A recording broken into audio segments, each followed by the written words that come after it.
Hello, mga kamaster, maraming salamat po sa lahat ng tumatangkilik ng ang nag-iisang tagapagmana. Paki-follow and subscribe mga master para sa mga susunod pang mga kabanata. Ang nag-iisang tagapagmana, Philip Clark, Kabanata 2226. Sa pagtingin kay Win na namumula ang mga mata dahil sa pag-iyak, nakaramdam ng labis na pagka-guilty at lungkot si Philip. May mga bagay na hindi may tatago. Tumingin si Philip kay Win at sinabing, "Nandito ako para hawakan ang lahat. Asawa kita at palagi kang magiging batang madam ng pamilya Clark. Kahit sino ka pa, kahit anong dugo ang dumaloy sa katawan mo, basta may maglalakas loob na ipakita sa iyo ang kanilang mga kuko at pangil, buburahin ko sila para sa iyo." Sa sinabi nito, bumangon si Philip. Gayunpaman, biglang hinawakan ni Charles ang kamay ni Philip at sinabi sa kanya, "Philip, hindi pa ako nakiusap sa iyo. Pero sa pagkakataong ito, nakikiusap ako na ikaw na ang bahala sa bagay na ito para kay Win."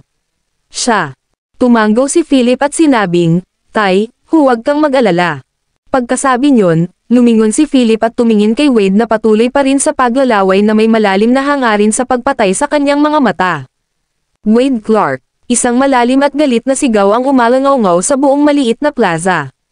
Binaling ni Wade ang kanyang ulo na may panunuya sa kanyang mukha. Napatingin siya kay Philip na naglalakad palapit sa kanya na madilim ang mukha. Mapanuksong tanong niya, "Ano ang gusto mo?" Bakas sa mukha ni Wade na humihingi ng basyang. Naglakad si Philip, at bawat hakbang ay nagdadala ng isang nakakapanghinayang layunin. "Karapat-dapat kang mamatay." Tatlong simpleng salita ang umalangaw-ngaw sa tenga ni Wade. Hindi siya nag-react, or rather, he never expected this. Tumama sa mukha niya ang suntok ni Philip. Boom! Tumama ang kamao ni Philip sa kanyang ilong. Basag. Nabasag ang mga buto. Tumagilid ang ulo ni Wade at napaatras siya ng ilang hakbang. Nakaramdam siya ng matinding init sa kanyang ilong bago bumulwak ang pulang-pulang dugo. His. Natahimik ang lahat. Walang makapaniwala na napakatapang ni Philip na basagin ang ilong ni Wade sa isang suntok sa harap ng lahat sa Memorial Hall.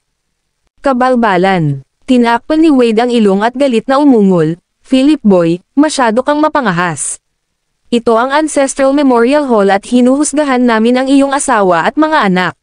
Sa pamamagitan ng pagbabalik sa kanila sa pamilyang Clark, nilabag mo ang mga turo at mga alituntuning itinakda ng patriarch noon. Ayon sa patakaran, kaaway ka ng pamilya Clark at ng mundo. Dapat bawiin ang iyong katayuan bilang tagapagmana at dapat mong itapon sa piitan sa loob ng 10 taon. Hindi lang si Wade kundi ang mga miyembro ng pamilya ng branch sa gilid ay nakaturo kay Philip at Win sa sandaling ito. Mas tense ang atmosphere kaysa sa sitwasyon kanina. Sa panig ng pangunahing pamilya, gayunpaman, kasama sina Tim at Horace, walang kakaibang nangyayari. Malamig na tinitigan ni Philip si Wade bago tumama ang tingin nito sa mga miyembro ng pamilya ng branch. Mataimtim niyang sinabi, "Narito ako ngayon. Ang sinumang maglakas loob na manggulo sa aking asawa at mga anak ay hindi patatawarin." Sa sinabi nito, napatingin si Philip kay Win, na nakalubog pa rin sa kalungkutan. Sabi niya, "Asawa ko siya. Kahit nakaaway siya ng mundo, ano? Dugong nagkasala. Sabihin mo sa akin, ano ang kasalanang dugo?" Kabanata 2227. Napaluhod si Win sa gilid habang inalalayan si Charles. Nang marinig niya ang sinabi ni Philip, itinaas niya ang kanyang mga mata na namumula sa pag-iyak at seryosong tumingin sa kanya na may halong pagtataka. "Siya pa rin ang taong laging nagmamahal sa kanya," sigaw ni Win. Bagaman hindi niya alam kung ano ang Sin Blood at kung bakit naging agresibo ang pamilya Clark nang marinig nila ang terminong iyon, alam niyang hinailan niya pababa si Philip at naging pabigat. Hindi niya kayang makitang kalaban ni Philip ang buong pamilya Clark o ang mundo para sa kanya. "Philip, huwag," umiiyak na sabi ni Win. Gayunpaman, binigyan lang siya ni Philip ng buong katiyakan at sinabing, "Winnie, magtiwala ka sa akin. Asawa kita, anak ko si Mila, at anak ko si Nelson. Sa mundong ito, walang makakasakit sa inyo." Pagkasabi nun ay tumalikod na si Philip. Ang kanyang mukha ay parang Grim Reaper, ang kanyang mga mata ay parang isang hari ng demonyo, at dinadala niya ang isang galit na dragon. Tinitigan niya ng mariin si Wade at sumigaw, "Wade Clark, bilang tagapagmana ng pamilya Clark, formal kitang binabalaan sa pamemeki at paggawa ng file sa iyong kamay. Kung luluhod ka at aminin mo ngayon, kaya kitang pakawalan. Pero kung pipilitin mong gawin iyon, wala akong pakialam na pumatay sa Ancestral Memorial Hall ngayon. Ha ha ha, natawa si Wade habang nakatingin kay Philip at sinabing, Philip boy, niloloko mo ba ako? Sa puntong ito, sinasabi mo pa rin na peke ang file na ito. Hayaan mong sabihin ko sa iyo, ang file na ito ay nakuha mula sa pangalawang tiyuhin at pangatlong tiyuhin ng dugong nagkasala. May mga personal na pirma ito. Pagkasabi noon, naglabas ulit ng dokumento si Wade at sinabing, oh, by the way, meron pa akong recording noon. Gusto mo bang pakinggan ito?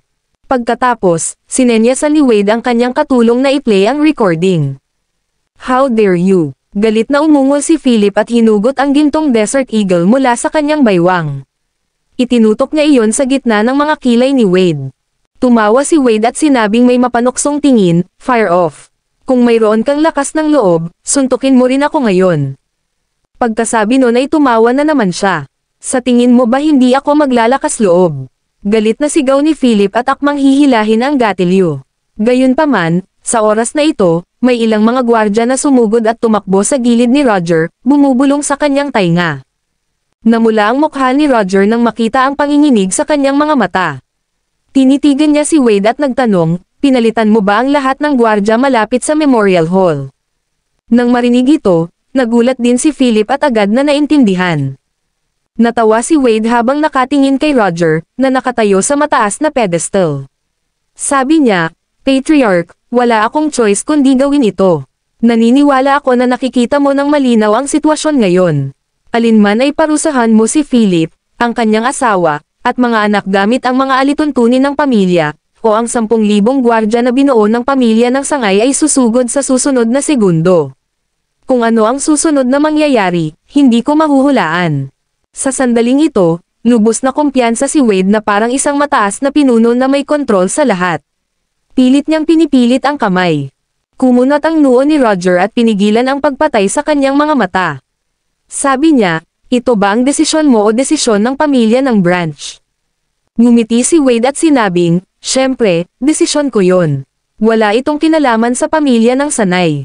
Si Wade ay isa pa ring tusong matandang Zorro. Nag-aalala rin siya kung mabaigo ito, ay duwit niya ang pamilya ng sangay, kaya't sasagutin ang lahat ng responsibilidad. Ilang beses umubo si Morrow. Sinadya niyang sumigaw ng galit at panunumbat, Wade, how dare you mess around? Ito ang Ancestral Hall. Paano mo ito magagawa? Sabihin mo sa mga tauhan mo na umatras. Tumawa si Wade at sinabing, bukas, huwag mo akong akitin. Ngayon, pipilitin ko ang kamay niya. Kabanata 2228. Tumingin si Wade kay Roger at sinabing, Patriarch, ikaw ang nagtakda ng mga patakaran tungkol sa dugong nagkasala ng pamilya Lovelace noon. Dapat patayin at lipulin sila ng sino mang makakita ng kasalanang dugo ng pamilya Lovelace. Gusto mo bang labagin ang pagsunod dito ngayon? Kung gayon, kwalipikado ka pa bang maging pinuno ng pamilya Clark? Nakakabaliw. Galit na sigaw ni Horace at pinagalitan, how dare the Branch family speak to the family head like this? Sinusubukan mo bang magrebelde? Si Wade ay tumawa ng masama at sinabi kay Horace, Horace, sa yugtong ito, ano ang saysay ng pagsasabi ng mga bagay na iyon? Ngayon, narito ako upang ituwid ang record. Nakaayos na ako ng 10,000 bantay sa labas, at sapat na ang mga ito para mabaligtad ang buong Ancestral Hall. Lahat kayo dito ay abot kamay ko. Ngayon, alisan ng katayuan si Philip bilang tagapagmana ayon sa mga tuntunin ng pamilya o parusahan ang dugong nagkasala at ang 2 asong ligaw ayon sa mga tuntunin ng ulo ng pamilya. Habang sinasabi iyon ay malamig na tumingin si Wade kay Mila na nagtatago sa likod ni Win.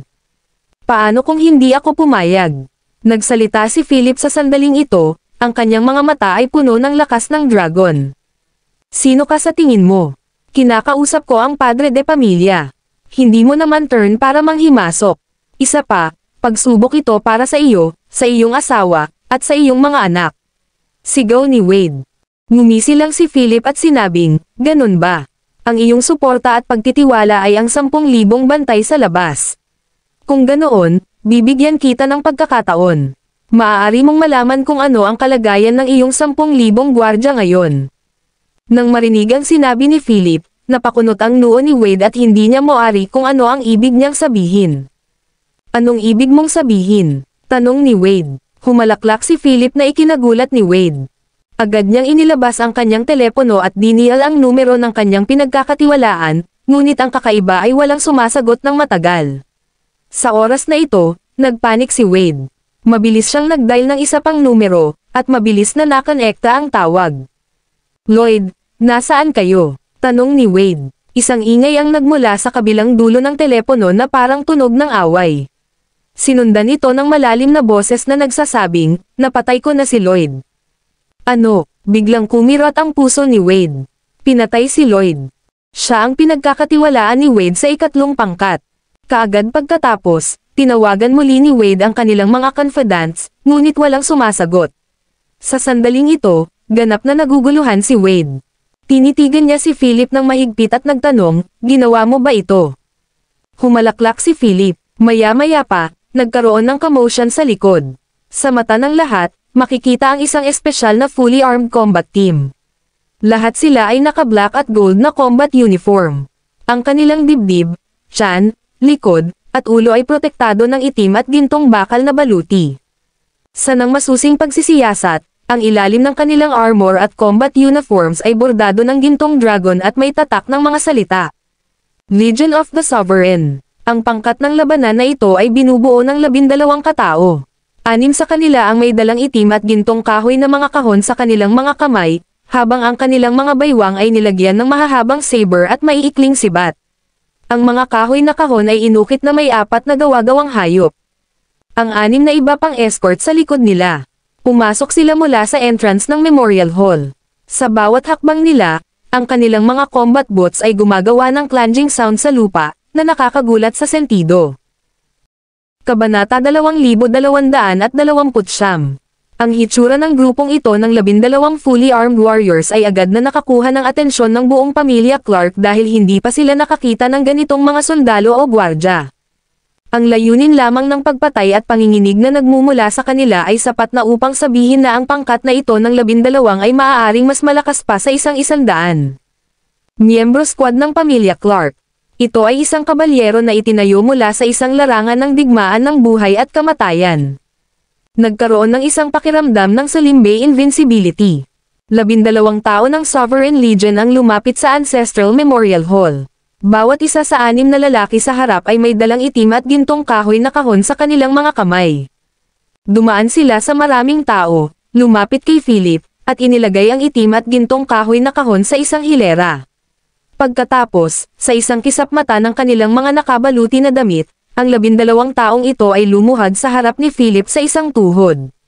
Iniyuko nila ang kanilang mga ulo at sumigaw sa mahinang boses, ang 12 legion ng soberano sa iyong mga utos. Soberano. Iyon ay isang simpleng parirala ngunit ang lahat ng miyembro ng pamilya Clark ay huminga ng malakas. Ito ba ang combat group na binuo ni Philip? Legion of the Sovereign. Ang lakas ng aura. Anong malamig na pagpatay sa layunin? Bumilis ang tibok ng puso ni Wade nang makita ang hitsura ng grupong ito ng mga tao. Lalo na ang 6 na itim at gintong kahoy na kahon na may dalang matinding baho ng dugo. Parang may masamang premonition siya. Nakatayo sa mataas na pedestal, tiningnan ni Roger ang 12 miyembro ng Sovereign Legion na nakaluhod sa harap ni Philip at bumulong kay Fulton sa tabi niya. Ano sa tingin mo ang lakas nila? Nilaybot sila ng tingin ni Fulton bago siya nagsalita ng mahina. Ang kanilang mga tagumpay sa hinaharap ay hindi magiging mababa sa Shadow Guards, at maaari pa silang maging kapantay ng Dragon Knights. Tumango si Roger na may kasiyahan, na puno ng kaluwagan ang kanyang mga mata. Sinabi niya, hindi walang kabuluhan para sa iyo na makahanap ng napakaraming tao para sa kanya. Ngumiti si Fulton at sinabing, dahil ito sa pagsisikap ng Young Lord. Para sa mga taong ito na mangako na susuportahan siya hanggang sa kanilang kamatayan, ito ay dahil din sa alindog at paraan ng Young Lord. Lord, sa tingin ko ay pinakawalan na ang Young Lord.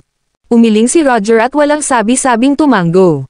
Sa sandaling ito, sinabi ni Philip, bumangon ang lahat. Ang 12 miyembro ng Sovereign Legion ay bumangon sa maayos na paraan at tumayo sa tabi ni Philip. Sinulyapan ni Philip ang 6 na itim at gintong kahoy na kahon sa sahig bago niya ibinaling ang atensyon kay Wade, na mukhang nakatulala. Aniya, Lola Wade, 6 na regalo ito para sa iyo. Tanggapin mo sila. Medyo naguguluhan si Wade sa mga sandaling iyon, at medyo masama ang ekspresyon ng mukha niya. Tiningnan niya ang 6 na itim at gintong kahoy na kahon sa sahig na may mga bakas ng dugo na umaagos mula sa ilalim. Sa tingin mo ba natatakot ako sa'yo? Seryosong sigaw ni Wade bago siya humakbang pasulong.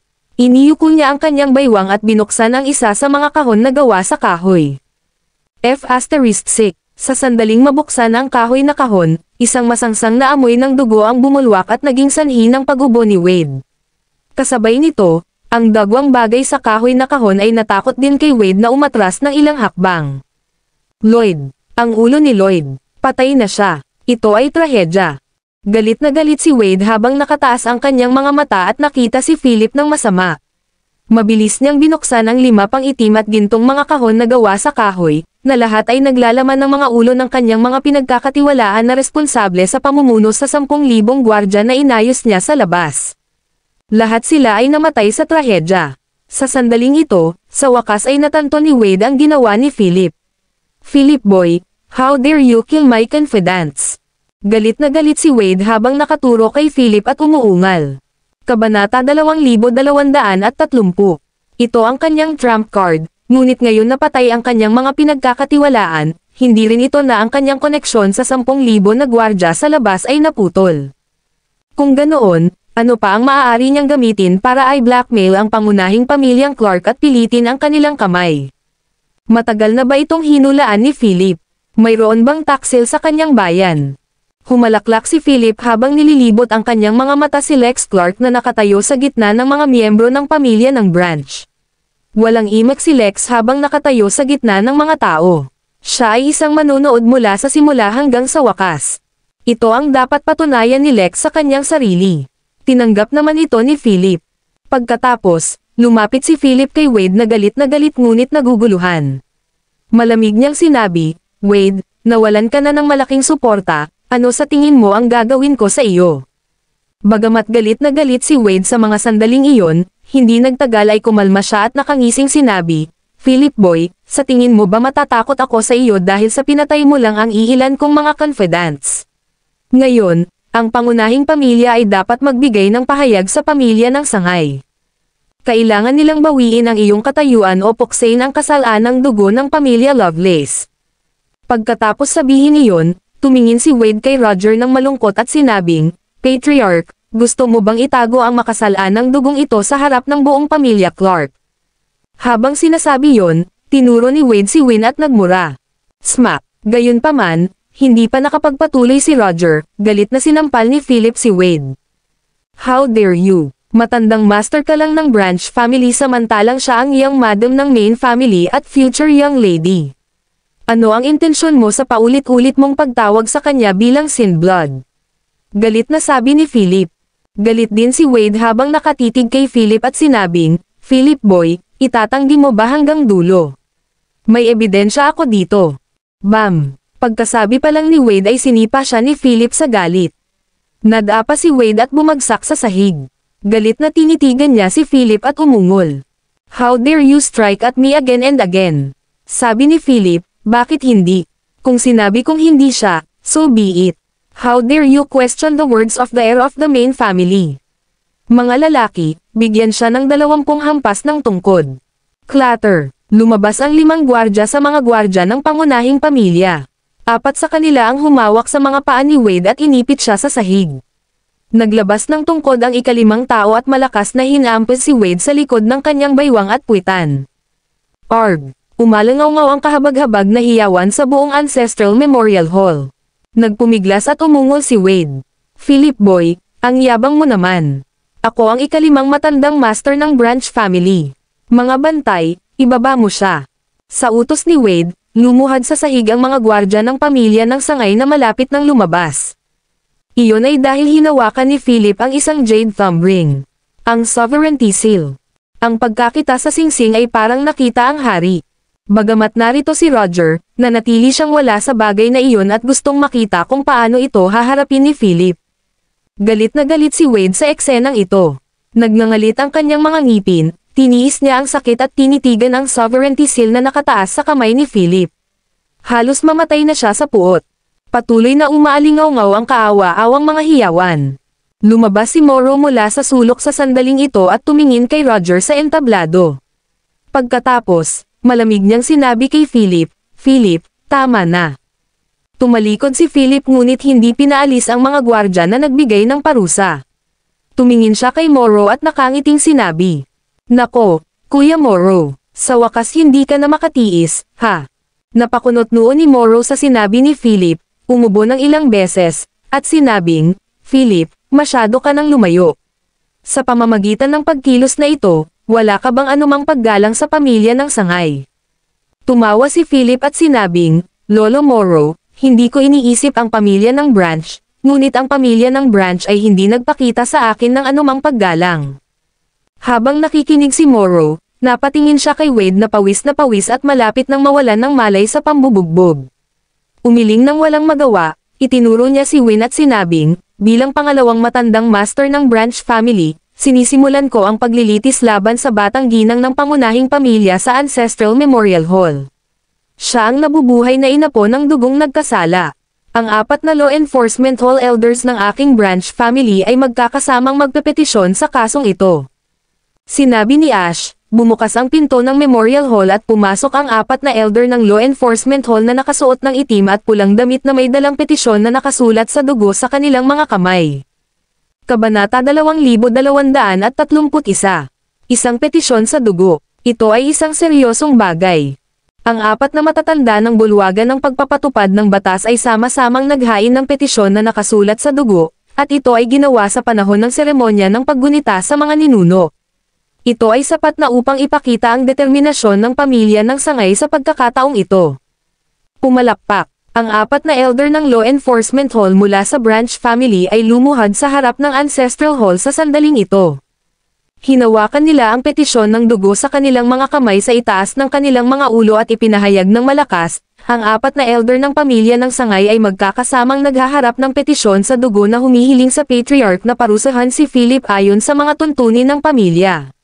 Bawiin ang kanyang katayuan bilang tagapagmana at hatulan ang nagkasalang dugo ng pamilya Lovelace para lipulin sila. Sa patalastas na ito, ang 4 na matatanda ng pamilya ng sangay ay nagpatira pa sa sahig at hindi bumangon ng mahabang panahon. Sa paningin ng lahat, ang petisyon ng dugo ay napakakapansin-pansin at nakakaalarma. Napahiga si Wade sa sahig na may panunuya sa mukha. Tumingin siya kay Philip at mapanuksong sinabi, "Philip boy, sa tingin mo ba magagawa mo ang lahat ng gusto mo sa akin dahil sinira mo lang ang koneksyon ko sa mga bantay sa labas?" Ito ay isang joint blood petition mula sa law enforcement hall. Hindi ako naniniwala na ang padre de pamilya pa ang makakapagtanggol sa iyo. Sa sinabi nito, sumigaw si Wade, mga miyembro ng pamilya ng Branch, lumuhad lahat. Ngayon, kung hindi haharapin ng pangunahing pamilya si Philip at ang dugong nagkasala, ang pamilya ng sangay ay luluhod magpakailanman. Pumalakpak. Sa isang iglap, lahat ng miyembro ng pamilya ng Branch ay lumuhad sa sahig. Kinabukasan at ang ilan pang matatanda ay nakatayo pa rin at tumingin kay Roger, nasa ibabaw ng mataas na plataporma, na nakataas ang kanilang mga ulo. Sa huli, itinulak din ni Morrow ang suporta ng mga katulong gamit ang 2 kamay at lumuhad sa sahig. Sumigaw siya, sa ngalan ng pamilya ng sangay, "Ako, si Morrow Clark, ay humihiling sa ulo ng pamilya na parusahan si Philip Clark at ang nagkasalang dugo ng pamilya Lovelace." Kaagad pagkatapos, sumigaw din ang isang grupo ng mga tao mula sa pamilya ng sangay sa likuran niya, "Nakikiusap kami sa ulo ng pamilya na parusahan si Philip Clark at ang inapo ng dugong nagkasala. Patriarch, parusahan mo si Felipe at ang dugong nagkasala." Ang pagtatanong nito ay naulit ng 3 beses sa isang hilera. Umalangaw-ngaw ang kanilang mga sigaw sa buong Ancestral Hall. Pinipilit nitong bumigay ang kamay. Nakatayo si Roger sa mataas na plataporma. Ang dilim sa kanyang mga mata ay kasing kapal ng ulap. Sinulyapan niya si Philip habang hinampos ng malakas ang mga tile sa sahig gamit ang tungkod sa kanyang kamay, na nakabasag ng mga tile. Sumigaw siya ng mataimtim, "Nakakainis. Sinusubukan mo bang pilitin ang kamay ko?" Ang galit na sigaw na ito ay parang galit ng isang dragon, na bumulaga sa buong pamilya Clark sa loob ng Ancestral Hall. Napakalakas ng aura at pakiramdam ng pang-aapi. Lumuhad si kinabukasan sa sahig at inulit, Patriarch, parusahan mo si Felipe at ang dugong nagkasala. Kasunod nito, lahat ng miyembro ng pamilya ng sangay na nakaluhod sa likod niya ay bamulong, Patriarch, pakiusap na parusahan si Felipe at ang dugong nagkasala. Sa malamig na mga mata, tumanggaw si Roger at lumaki. Napakagaling. How dare the Branch family try to force my hand? Napakahusay, talaga. Mga lalaki, ibaba mo sina Philip Clark at Win Johnston. Sa kanyang utos, isang pangkat ng mga personal na gwardya ni Roger ang bumuhos mula sa paligid ng Ancestral Hall. Lahat sila ay nakasuot ng itim na baluti na nakakubli ang kanilang tunay na mukha. Ang bawat tao ay may itim na tatsulok na silk mask na may burden na gintong rosa sa kanilang mukha. Black Gold Rose. Bukod sa Shadow Squadron, ito ay isa pang combat cavalry ni Roger. Ito ay isang battle cavalry na lumitaw sa mga pangunahing larangan ng digmaan at gumawa ng hindi mabilang na mga kontribusyon. Dahil sa hitsura nila, nanlalamig din ang mga nakaluhod na elder ng pamilya ng Branch. Sina Wade, Morrow, Salem, at ang iba pa ay nagpalitan ng tingin ng hindi mahahalata. Kabanata 2232. Ang Black Gold Rose sa pangkalahatan ay hindi kailanman lumitaw sa Clark Manor dahil ito ay isang panlabas na battle cavalry. Sa pamamagitan ng mahusay na pagsasamantala ng militar sa buong mundo, sila ay isang walang talo na pag-iral. Ang kanilang presensya ay isang senyales. Magkakaroon ng patayan. Para lumitaw ang Black Gold Rose sa Ancestral Hall ng mga Clark, nagdulot ito ng masamang pag-iisip. Kinabukasan ay naisipan pang umatras. Sinamahan ng Black Gold Rose sina Philip, Win, Mila, at Nelson sa incubator para tumayo sa hall. Gustong lumaban ni Win. Hindi niya moari kung bakit ginagawa ito ng kanyang biyenan. Talaga bang isasagawa niya ang tinatawag na paglilitis at parusa sa kanya at kay Philip? Kaya, agad na sumigaw si Win, biyenan, wala itong kinalaman kay Philip. Kasalanan ko kung bakit nangyayari ang lahat ng ito.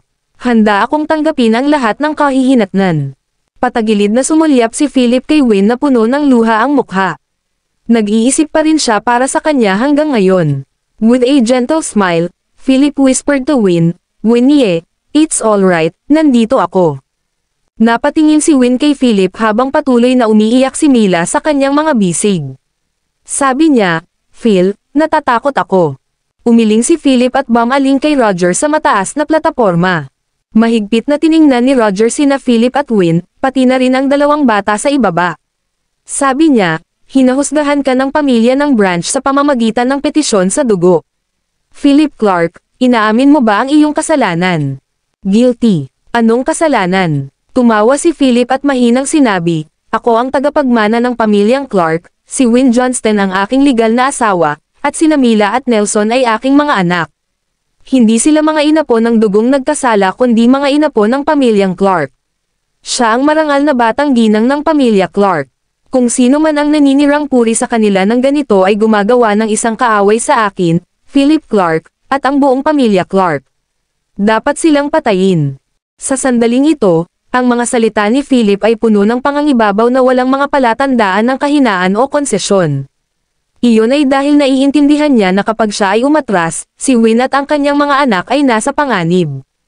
Tumingin si Roger kay Philip at bumaba mula sa mataas na plataporma. Lumapit siya kay Philip at sinabing, "Ang apat na elder ng Law Enforcement Hall ng pamilya ng sangay ay nagsumite ng petisyon sa dugo para bawiin ang iyong katayuan bilang tagapagmana ng pamilya. May panlaban ka ba dyan?" Walang pag-aalinlangan na tiningnan ni Philip si Roger at sinabing, "Status lang. Kung gusto ng Branch family, ibigay na lang sa kanila. Anyway, siguradong mahuhulog sa kamay ko ang pamilya Clark. Kung pipigilan ako ng pamilya ng sangay, aalisin ko na lang sila." His, nang marinig iyon, lahat ng miyembro ng pamilya Clark ay napabuntong hininga.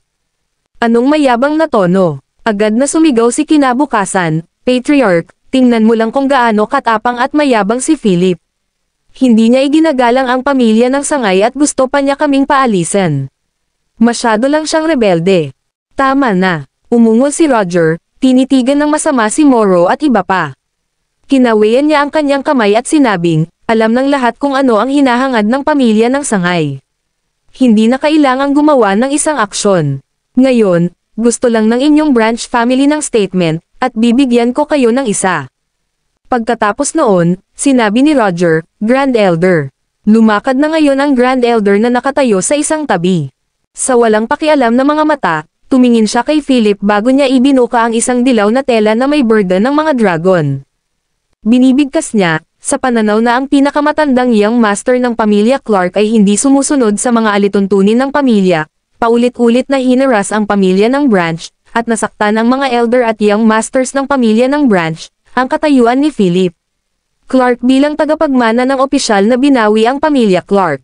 Ang lahat ng miyembro ng pamilya Clark ay ipinaalam dito. Panipi.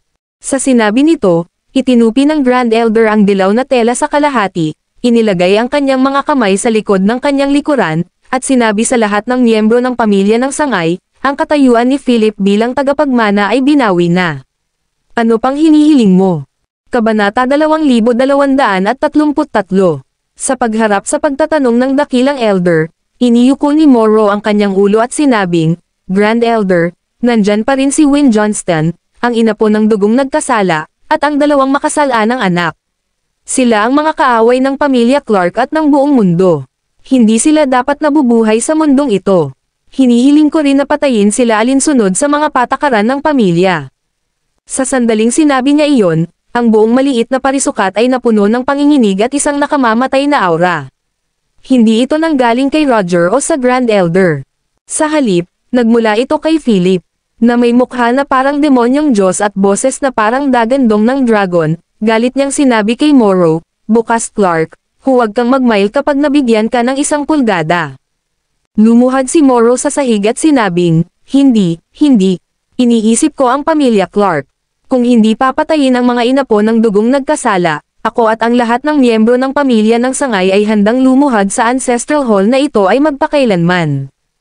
Nililigawan mo si kamatayan. Galit na sigaw ni Philip at agad na hinugot ang gintong Desert Eagle sa kanyang baywang. Bang! Pumutok ang baril at tumama ang bala sa harap mismo ni Morrow, tumalsik ang mga durog na bato. Sa pagkakataong iyon, nagulat din si Morrow, ngunit nakaluhod pa rin siya sa lupa at nakayuko ng paulit-ulit. Sumigaw siya, kung papatayin mo ang iyong kapwa matatanda upang ipagtanggol ang may dugong nagkasala, hindi ka rin makakatakas sa kamatayan. Magiging makasalanan ka ng pamilya Clark. Tinatakot mo ba ako? Paano kung magiging makasalanan ako ng pamilya Clark? Sa aking palagay, walang mas mahalaga sa mundong ito kaysa mapangiti ako ng aking asawa. Morrow Clark, hindi mo ba pinangungunahan ang lahat ng miyembro ng Branch family para lang pilitin ang kamay natin at pababain ako sa posisyon bilang tagapagmana? Ngayong nagawa ko na, ayaw mo pa ring pigilan ang sarili mo. Sa tingin mo ba ay hindi ako nang ahas na pumatay? Malamig na sabi ni Philip. Lumuhad si kinabukasan sa sahig, umiling, at malakas na sinabing, Patriarch, ako at ang pamilya ng Branch ay palaging paprotektahan ang pamilya Clark ng walang bahid ng pagiging makasarili. Sana makita mo ng malinaw ang sitwasyon.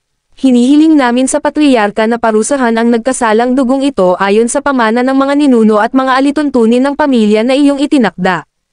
Kaagad, ang maliit na parisukat ay nahulog sa isang patay na katahimikan. Tahimik na tiningnan ni Roger ang lahat ng miyembro ng pamilya ng Branch na nakaluhod sa sahig bago niya tiningnan sina Philip, Win, at 2 bata. Malakas niyang sinabi, natapos na ang usapan ng pamilya Lovelace.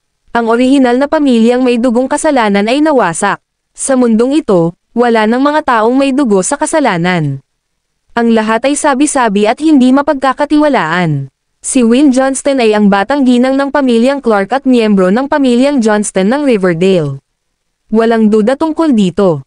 Kung sino man ang manggahas na banggitin muli ang kasalanang dugo, huwag mo akong sisihin sa hindi pagpapakita ng anumang awa. Ang kanyang mga salita ay ang hatol. Lahat ng nakaluhod na miyembro ng pamilya ng Branch ay nagpakita ng mga nakapirming ekspresyon sa sandaling ito. Sinisikap ni Roger Clark na gamitin ang kanyang prestihiyo bilang patriarka upang tumanggi na harapin ang bagay na ito. Agad na sumigaw si kinabukasan, Patriarch, siya ang nabubuhay na inapo ng dugong nagkasala. Sa pamamagitan ng pagtatago ng katotohanan mula sa pamilyang Clark tulad nito, nilalabag mo ang mga turo ng mga ninuno, iniiwan ang pamilya Clark, at nililinlang ang mundo. Anong mga kwalifikasyon ang mayroon ka para maging pinuno ng pamilya Clark? Boom! Ang mga salitang ito ay sumabog na parang kidlat sa mga tainga ng lahat ng miyembro ng pamilya Clark. Napuno na rin ng maitim na ulap at kidlat ang kalangitan. Parang apocalyptic scene. Nakakamatay na tahimik ang eksena. Mapangahas. Lumagpas ka na sa linya. Nakataas ang kilay ni Roger habang kumikislap ang malamig na mga mata na parang malawak na mabituing kalangitan. Pagkatapos, lumapit siya kay Morrow na nakaluhod sa sahig, ibinaba ang kanyang kilay, at medyo nagtanong, ang iyong huling pangungusap ay nagpapahayag ng iyong pangunahing layunin ngayon, tama. Kabanata 2234. Nanginig ang buong kinabukasan habang nakaluhod roon, nakayuko at sumisigaw, malinis ang budi ko. Ang lahat ay para sa kapakanan ng pamilya Clark. Para sa pamilya Clark, iyan ba ang dahilan mo? Para sa kapakanan ng pamilya Clark, pinipilit mo ang kamay ko. Pinilit mo akong habarin ang tagapagmana ng kanyang posisyon at ngayon, pinipilit mo akong parusahan ang aking manggang at 2 apo gamit ang aking mga kamay. Sa palagay ba ng pamilya ng Branch ang paggawa nito ay para sa kapakanan ng pamilya Clark? Galit na sigaw ni Roger, at sumabog ang mahinang kulog sa langit. Ang tunog na ito ay pinalakas ng walang hanggan at umalangaw-ngaw sa kalangitan.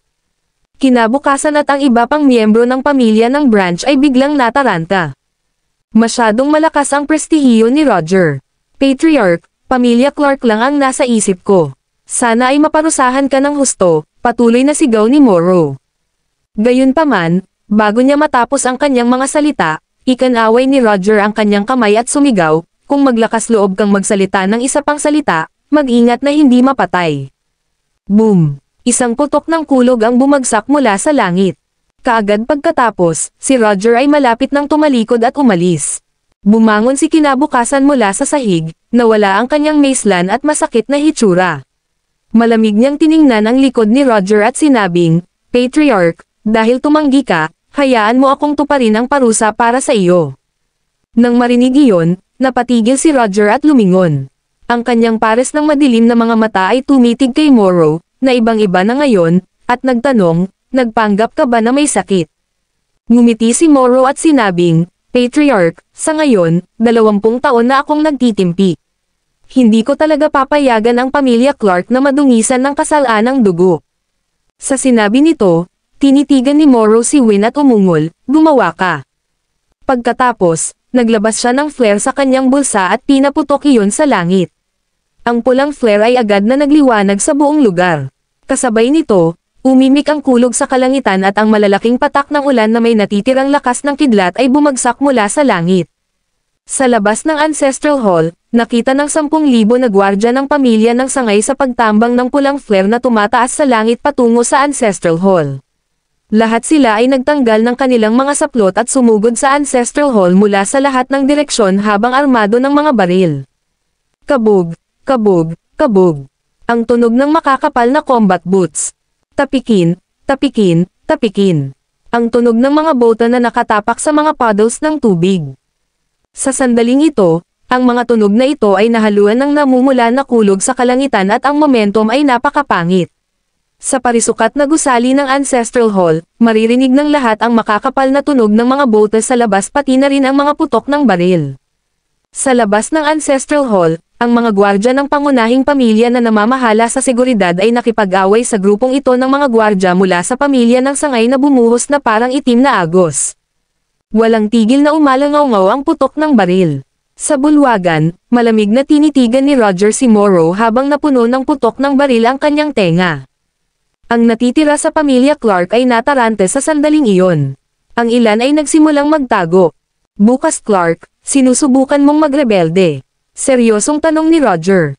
Ngumiti si Morrow at sinabing, Patriarch, ginagawa ko ito para sa pamilya Clark. Hanggat parusahan mo ang dugong nagkasala ngayon, handa akong parusahan.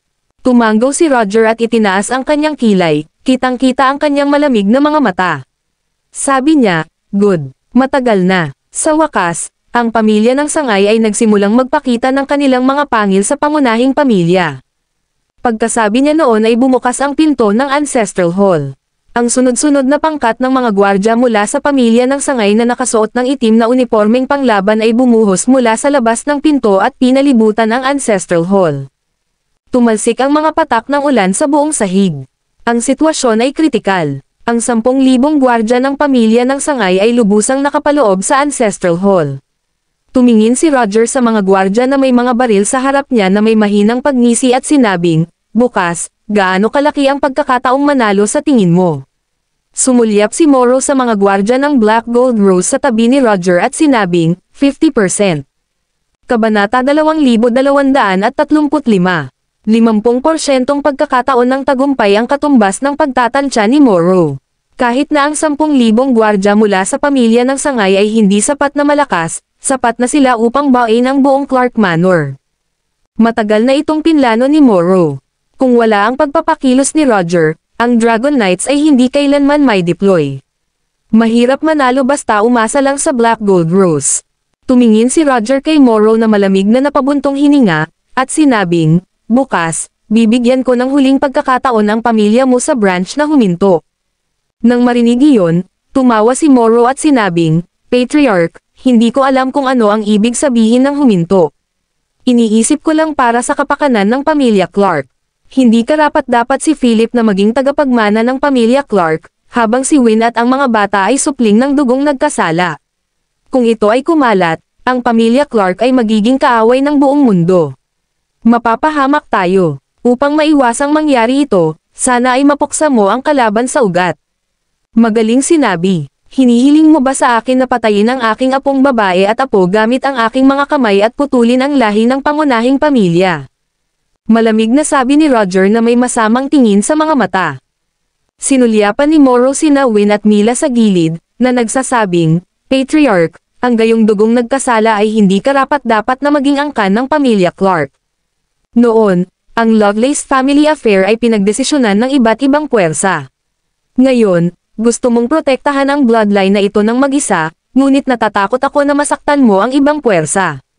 Kung mangyayari iyon, tiyak na kapahamakan ang haharapin ng pamilya Clark. Pagdating ng panahon, ilang buhay ang dapat bayaran ng pamilya Clark para sa kanila bago mapatahimik ang mga bagay-bagay. Ang linyang ito ng pagtatanong ay umalangaw-ngaw sa buong maliit na parisukat. Hindi alam ng mga miyembro ng pamilyang Clark ang kalubhaan ng insidente ng pamilya Lovelace at narinig nila ang tungkol sa dugong nagkasala. Ang dugong nagkasala ay hindi dapat lumitaw ng buhay sa mundo. Ito ang pinagkasunduan ng lahat ng partido.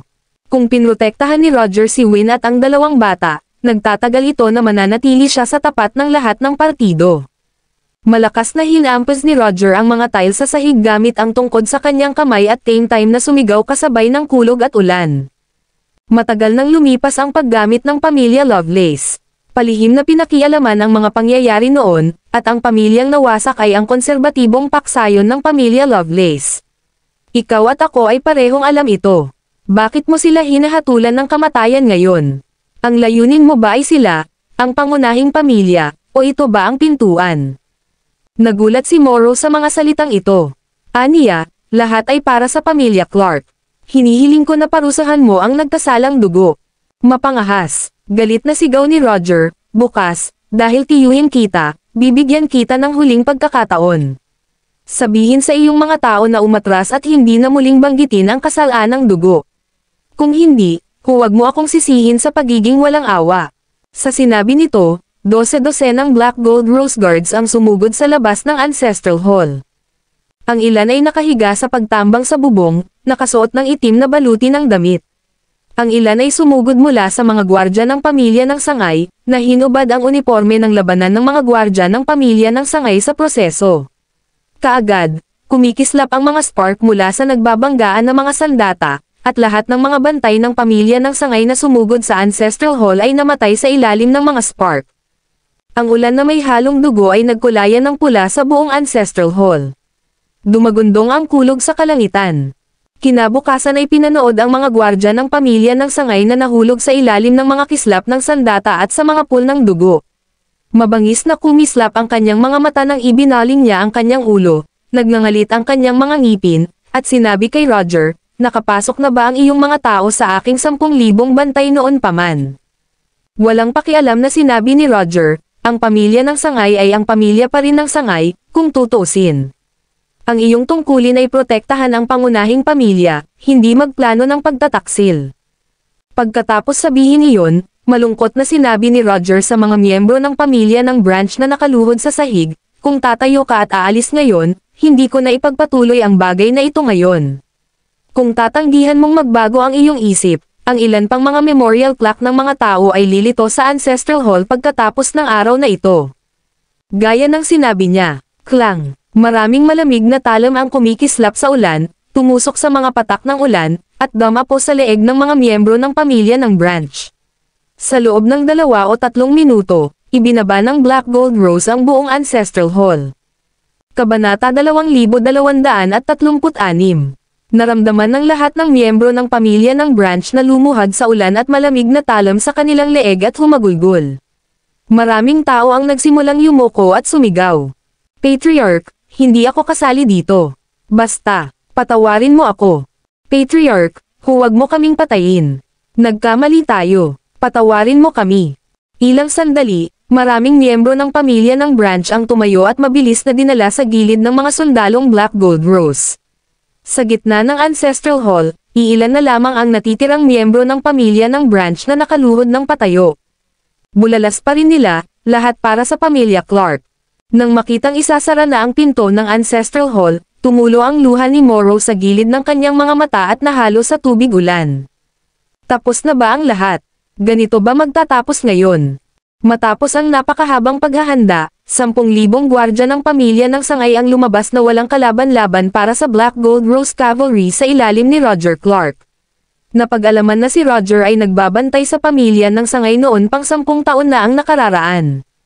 Gayunpaman, sa sandaling ito, ang isang Black Gold Rose na gwardya ay tumapak sa puddle sa lupa at pumasok.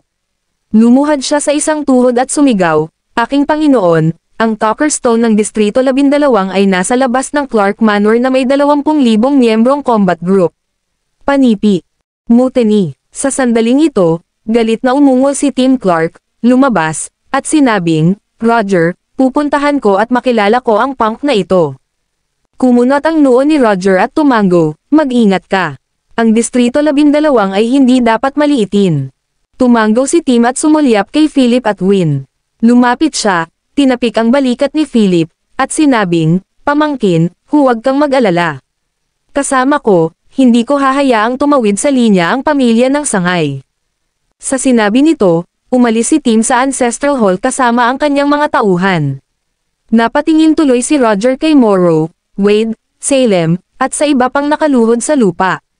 Malamig niyang sinabi, "Alam mo ba ang iyong mga pagkakamali?" Natawa si Morrow at sinabing, "The winner takes all. Naging pabaya ako ngayong araw. Hindi ko inaasahan na magiging handa ka para dito, pero malinis ang konsensya ko." Habang sinasabi niya iyon, malamig niyang tinitigan si Win at sumigaw, "Alam mo ba kung sino ang naging sanhi ng pagkamatay ng iyong mga biolohikal na magulang?" Nang marinig ito, si Win, na nakatayo sa ilalim ng payong kasama si Mila sa kanyang mga bisig, ay sumigaw, "Stop talking nonsense.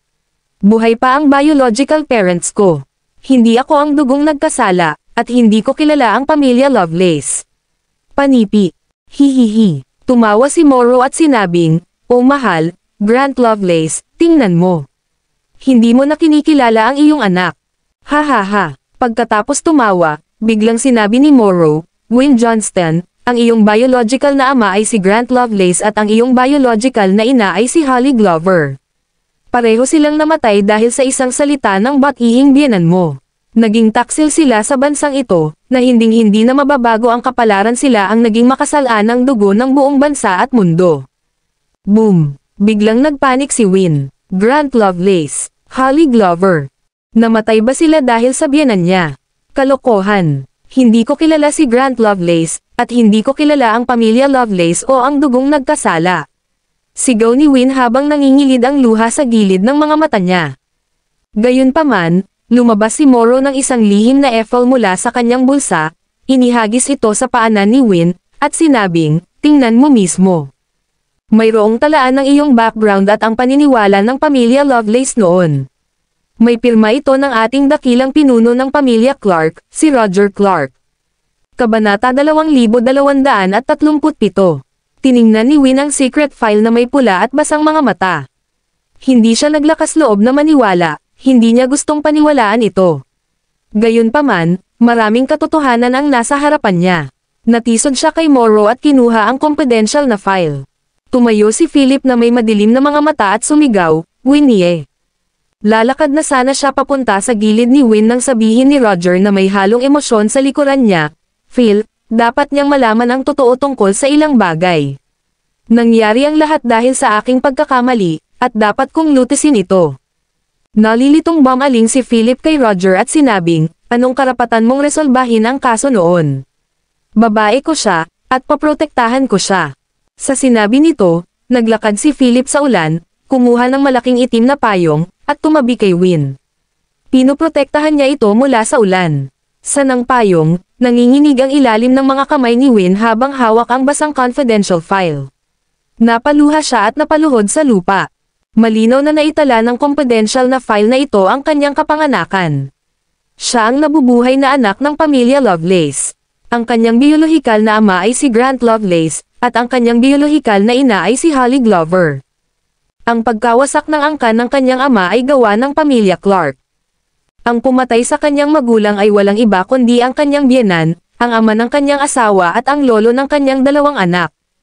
Bakit? Bakit nangyari ito? Sa sandaling iyon, hindi ito matanggap ni Win.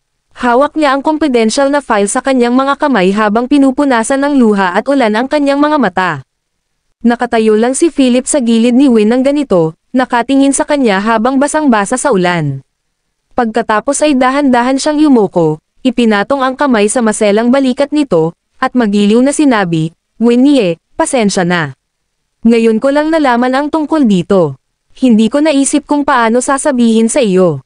Ang maipapangako ko lang sa iyo ay kung gusto mong maghayganti sa aking ama, handa akong tiisin ito para sa kanya." Binaling ni Win ang mukha, namumula ang mga mata habang nakatingin kay Philip. Nanginginig ang kanyang mga labi habang nagtatanong, "Hindi, gusto kong sabihin sa akin na wala sa mga ito ang totoo. Hindi ka anak ng kaaway ko. Ikaw ang asawa ko at tatay ni Mila." "Philip, ako." Mapait na iyak ni Win at hindi makausap. Ayaw niyang maniwala sa nakita niya kanina. Niyakap ni Philip si Win at sinabing, "Winnie, trust me. Lahat ay lilipas. Babayaran kita. Makuha mo ang kahit anong gusto mo. Wala akong gusto. Hindi ako ang sin-blood ng Lovelace family. Ang aking ama ay si Charles Johnston at ang aking ina ay si Martha Yates. Hindi ko kilala ang Lovelace family. Hindi ako si Win Lovelace. Ang pangalan ko ay Win Johnston." Inilibing si Win sa mga bisig ni Philip. Siya ay umiiyak ng mapait at patuloy na umiiling. Masyado siyang nakakaawa, at sobrang nakakadurog ng puso. Ang mundo ay puno ng kawalan ng katiyakan. Nang makita ang eksenang ito, si Morrow, na nakaluhod sa isang tabi, ay sumigaw kay Win ng may panunuya, "Your name is Win Lovelace, and the sin blood of the Lovelace family flows in your body. Ang iyong kaaway ay nasa harap mo. Bilang anak ni Grant Lovelace, hindi mo ba gustong ipaghiganti ang iyong ama?" Sa pagharap sa umaatungal na tanong ni Morrow, natigilan si Win, at blanko ang mga mata. Inabot ni Philip ang payong sa katulong at hinawakan ang mga balikat ni Win. Bumangon siya pagkatapos, na may malungkot na mukha, lumapit siya kay Morrow, sinipa siya sa balikat, at umungol, "Karapat-dapat ka talagang mamatay." Thud. Kinabukasan ay bumagsak sa ulan at tumangala sa langit. Nang makita ang mga patak ng ulan na bumagsak na parang talam, sumigaw siya ng may kaawa-awang ngiti. "Grant Lovelace, ang iyong buhay ng katanyagan ay walang kabuluhan. Ipinanganak mo ang gayong anak na babae na hindi nakikilala sa pagitan ng kanyang mga kaaway. Hahaha, nakakatuwa naman." Bang! Kabanata 2238. Putok ng baril. Tumayo si Philip sa ulan, basang-basa sa balat. Tumutulo ang kanyang suot, pati na rin ang mga bangs sa kanyang noo. Itinaas niya ang gintong Desert Eagle na umuusok sa nguso. Maraming miyembro ng pamilya Clark ang nagulat sa shooting scene na nasaksihan lang nila sa ulan. Iyon ay dahil talagang pinaputukan ni Philip si Morrow. Arg! Isang malungkot na sigaw ang umalangaw ng malakas. Kinabukasan ay bumagsak sa ulan. Binaril siya sa binti, at agad na tinina ng matangkad na pula ang tubig ulan sa paligid niya. Napahawak siya sa kanyang hita, humahagulgol at humagulgol. Angal niya kay Philip, "Philip boy, patayin mo ako kung may lakas ka ng loob. Gawin mo. Sa tingin mo ba hindi ako maglalakas loob?" Ang mga mata ni Philip ay malamig, at ang Desert Eagle sa kanyang kamay ay pumutok ng mga spark. 3 putok ang ipinutok sa dibdib ni Morrow. Agad na bumulwak ang dugo sa bibig ni Morrow at napasubsob siya sa ulan. Tumama sa mukha niya ang malamig na ulan. Sa huling sandali, umubo siya ng dugo at sinabing may kahabag-habag na tawa, "Roger Clark, hanggang sa araw na mamatay ka, hindi mo malalaman kung sino ang nakialam." Pinakialaman ang plano noon. Matapos sabihin ang mga salitang ito, huminga si Morrow. Nang makita ang eksenang ito, umungal si Wade. Bukas. Tapos, lumingon siya. Namumula ang kanyang mga mata habang nakatitig kay Philip at sumigaw, "Philip boy, gumagawa ka ng parricide. Isa itong kasalanang hindi mapapatawad. Isa kang masama at masamang tao." Naningkit ang mga mata ni Philip habang itinutok ang gum kay Wade at malamig na sinabi, "Gusto mo na rin bang mamatay?" Sa sandaling sinabi niya iyon, ang tunog ng mga yabag ng paa sa tubig ay narinig sa direksyon ng pintuan. Kasunod nito, isang malamig na boses ang narinig, "Philip Clark, pinatay mo ang bloodline ng pamilya ng Branch at pinatay ang mga bantay ng pamilya ng Branch ko. Kung hindi ka parusahan ng Patriarch ngayon, ako na mismo ang bahala sa iyo." Sa mga salitang iyon, napalingon ang lahat. Sa direksyon ng pintuan, nakasuot si Christian Clark ng kulay abong Amerikana. Sa likod ng kanyang mga kamay, pumasok siya. Ang kanyang mga mata ay malamig. Panay ang tingin niya kay Roger sa likod ni Philip at sinabing, "Kuya, matagal na." Nanlamig ang mga mata ni Roger habang nakatingin kay Christian at nagtanong, "Nasa gitna ka na ba?" Nakangiting pumasok si Christian sa Ancestral Hall. Hindi man lang makalapit sa kanya ang mga patak ng ulan na para bang may hindi nakikitang harang na humihiwalay sa kanya ng ulan. Pagkatapos nito, sinabi niya na may mahinang ngiti, "Salamat sa patnubay mo, nakita ko na ang pinto at naging isa ako sa mga bantay ng pinto. Napasulyap din ako sa view sa kabilang side." Nang marinig iyon, napakunot ang noo ni Roger at bumantong hininga habang nagtanong siya, "Pinadala ba dito ng pamilya ng Branch mo si Tucker Stone?" Hindi naman ito itinanggi ni Christian bagkus ay sinabi niyang, "May magagamit akong District 12. Ito ay simpleng tulong sa isa't isa at pakinabang sa isa't isa." Tumawa si Roger at sinabing, "So, ano ang pakay mo ngayon?" Ngumiti si Christian, sumulyap kay Morrow sa lupa, at itinuro si Philip sa tabi niya habang sinasabi, "Hindi lang gusto kong bawiin ang kanyang katayuan bilang tagapagmana, kundi gusto ko rin ang kanyang mga braso, binti, at dugo. I wonder kung pumayag ka." Katahimikan. Patay na katahimikan. Parang tumigil ang oras sa Ancestral Hall. Pakiramdam ng lahat ay parang isang malaking bato ang tumitimbang sa kanilang mga puso. Bukod dito, malinaw na naramdaman ng lahat ang pressure dito na lumalakas at lumalakas. Ang pressure na ito ay nagmula sa 2 taong nakatayo sa bulwagan. Ang pinuno ng pamilyang Clark at ang pinuno ng pamilya ng Sangay. Kabanata 2239. Ang maliit na parisukat ay nagngangalit sa napakatinding presyo. Nagtama ang mata ni na Roger at Christian sa isa't isa. Ang lakas na damaloy sa kanilang katawan ay sapat na para mabaligtad ang lahat dito.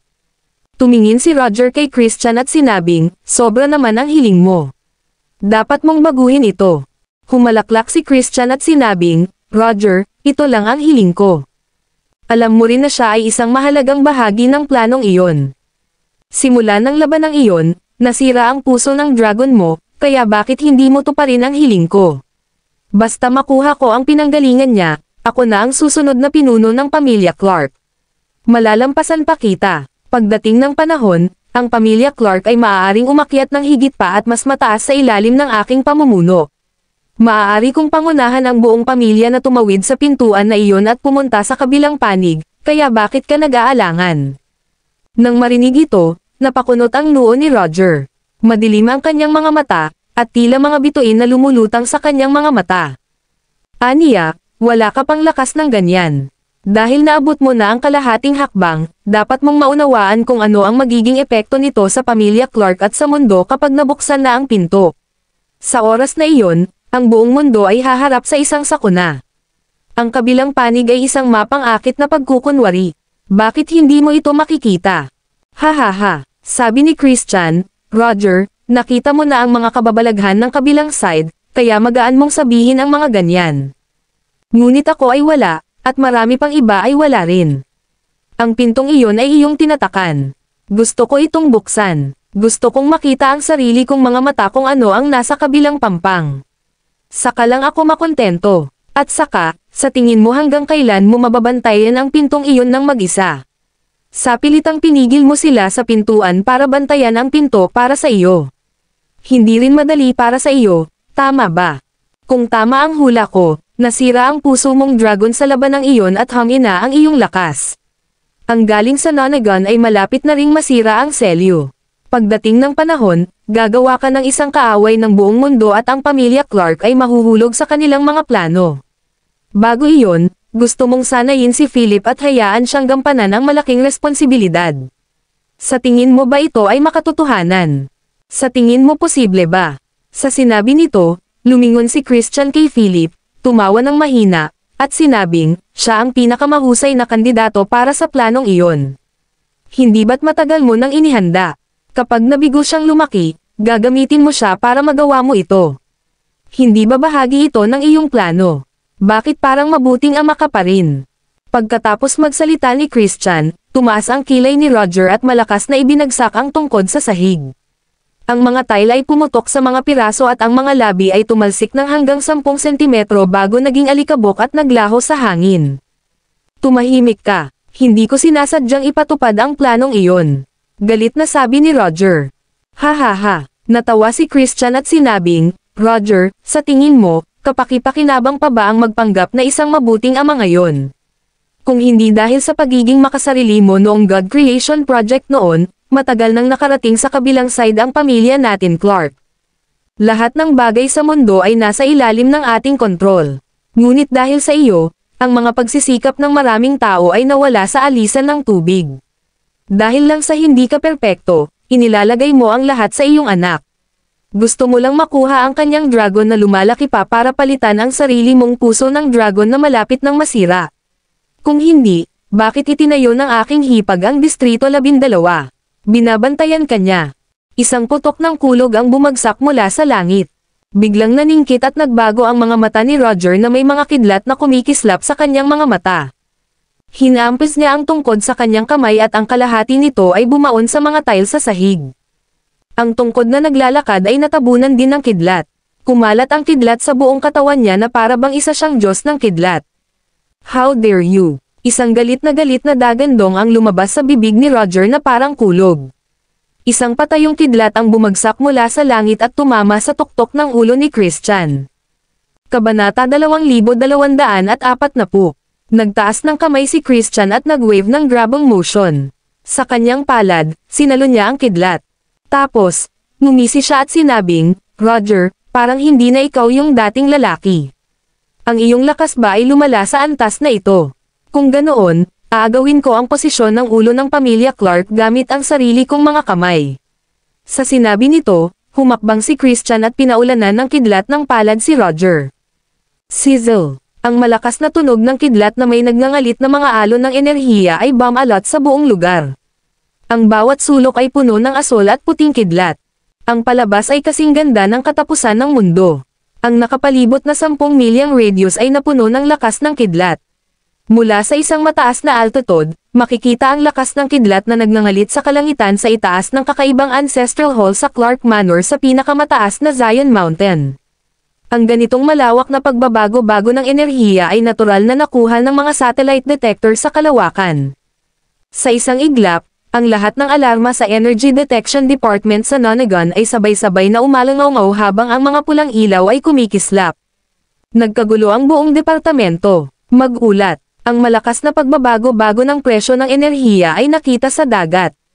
Nilock ang posisyon. Mag-ulat. Ang halaga ng presyo ng enerhiya ay lumampas sa pinakamataas na threshold. Naabot na nito ang pinakamahalagang kritikal na antas ng pagiging hari sa ikapitong sona. Mag-ulat, nilabag nito ang limitasyon. Ang panggigipit ay lumampas na sa hangganan ng mga alagad at umabot na sa kaharian ng mga bantay ng pinto. Ay notify agad ang 5 pavilion. Humiling ng backup mula sa 5 master ng pavilion. At saka, ipaalam kaagad ang Deputy Consul. Samantala, 2 partido ang nagtipon malapit sa baybayin. Ang nangunguna ay ang master ng Gentleman Court gayon din ang master ng alyansa na lumitaw. Nakatayo ang dalawa sa magkabilang gilid at tumingin sa magulong dagat. Court Master Landon, sino sa tingin mo ang mananalo sa pagkakataong ito? Ang matandang lalaki, na kilala rin bilang Alliance Master, ay nakatayo sa likod ng kanyang mga kamay sa sandaling ito. Bahagyang naningkit ang kanyang mga mata habang nakatingin sa paglalakad sa dagat at nagtanong. Nakatayo sa hindi kalayuan sa kanya, ang master ng Gentleman Court na nakasuot ng itim na suit ay matamang nakatingin sa direksyon ng Arcadia Island. Aniya, hindi sigurado ang kalalabasan. Masyadong maraming pagbabago. Ang kapalaran ng 2 taong ito ay hindi madaling matukoy. Haha, sinabi ng Alliance Master, Court Master Landon, ikaw ang propeta sa amin. Ang lahat ng pagbabago sa mundong ito ay nasa iyong kamay. Hindi ka ba makakagawa ng panghuhula tungkol sa dobleng dragon ng pamilya Clark? Bahagyang ngumiti si Court Master Landon at sinabing, Alliance Master Yarn, ito ay isang makalangit na sikreto. Ang 2 taong ito ay wala sa 64. Geomancy. May kanya-kanya silang tadhana. Wala rin si Philip Clark sa geomancy na ito. Kahit nasa ilalim ng galit ng 2 dragon na ito, maliwanag pa rin ang latent dragon geomancy ni Philip. Kung hindi ako nagkakamali, siya ang final candidate for that project. Tumango ang Alliance Master at nakangiting sinabi, kahit na, kailangan lang nating pumunta doon at alamin. Kung mananalo si Christian sa pagkakataong ito, masisira itong latent dragon geomancy mo. Napangiti si Court Master Landon at sinabing, sa tingin ko, dapat tayong maghintay ng kaunti pa. Ang mga hari ay natipon sa Arcadia Island ngayon. Ito ay hindi isang bagay na maaari nating panghimasukan sa kalooban. Kabanata 2241. Nang marinig ito, lumingon si Alliance Master Yarn. Malalim ang kanyang mga mata na parabang nakikita niya ang sitwasyon sa Arcadia Island na daan-daang nautical miles ang layo. Maya-maya, nagtanong siya, meron akong hindi maintindihan. Iniisip ko kung maaari mong linawin ang aking pagdududa. Ibinaling ni Court Master Landon ang kanyang ulo nang may kumislap na liwanag sa kanyang malamig na mga mata. Nakangiting sabi niya, please ask away. Kung alam ko, sasagutin ko. Tumango si Alliance Master Yarn, tumingin sa paligid, at nagtanong, sino ang nakialam sa target na plano ng paniniwala ng pamilya Lovelace noon. Nang marinig ito, nanlamig ang mga mata ni Court Master Landon habang kumukunot ang mga sulok ng kanyang bibig. Pinilig niya ang kanyang ulo, ang kanyang mga mata ay nakatingin sa harapan. Malakas siyang bumantong hininga at sinabing, nasa isip mo na ang sagot, kaya bakit nagtatanong? Tiningnan ni Alliance Master Yarn ang side profile ni Court Master Landon bago siya tumawa at sinabing, natatakot ka bang sagutin ang tanong ko? Natahimik sandali si Court Master Landon bago niya sinabing, I have my motive regarding the Lovelace family back then. Tumanggi si Grant Lovelace na sumuko sa kanyang kapalaran. Bago nangyari ang insidente, ginamit niya ang isang lihim ng pamilya Lovelace para hilingin sa akin na bigyan gang isang kahulugan. Hanggang ngayon, nagsisisi pa rin ako sa hulang iyon. Anong hula? Tanong ni Alliance Master Yarn. Ang 4 na nakapipinsalang geomancy. Sabi ni Court Master Landon, bumantong hininga, at nagpatuloy, ito ay isang Z geomancy prediction. Nariyan ang 3 water lightning diagram, ang 29 na water diagram, ang 39 na water mountain diagram, at ang 47 na swamp diagram. Noon, dinala ni Grant itong 4 na diagram para bigyang kahulugan ko. Alam mo ba kung ano ang resulta ng 4 distress geomancy? Umiling ang Alliance Master Yarn, at ang kanyang mga mata ay seryoso. Nagdouble siya kay Z geomancy ngunit hindi sanay. Ang isang taong may 4 disastrous geomancy ay tiyak na haharap sa isang catalysta na walang pagkakataong mabuhay. 2 hakbang pasulong si Court Master Landon, tumayo sa simoy ng dagat, at sinabing, itong geomancy ng Grant lang ang nagpapaliwanag ng problema. Ang panloob na alitan ng pamilya Lovelace at ang pagkawasak ng angkan ni Grant ang mga kinalabasan ng hulang ito. Mayroon lamang isang paraan upang maalis ang suliraning ito. Nang marinig iyon, may naramdaman si Alliance Master Yarn, niya, Sinasabi mo ba upang maiwan ang isang inapo, pinili niya para sa kanyang angkan na hanapin ang kanilang kamatayan, sinabi. Malungkot na tumawa si Court Master Landen, tumangala sa langit, at sinabing, oo, iisa lang ang solusyon sa For Disastrous Geomancy. Ginamit ni Grant ang lahat ng buhay sa kanyang angkan kapalit ni Win Johnston dahil ang kapalaran ng batang iyon ay katulong sa hari. Mayroon din siyang buhay ng isang imperial.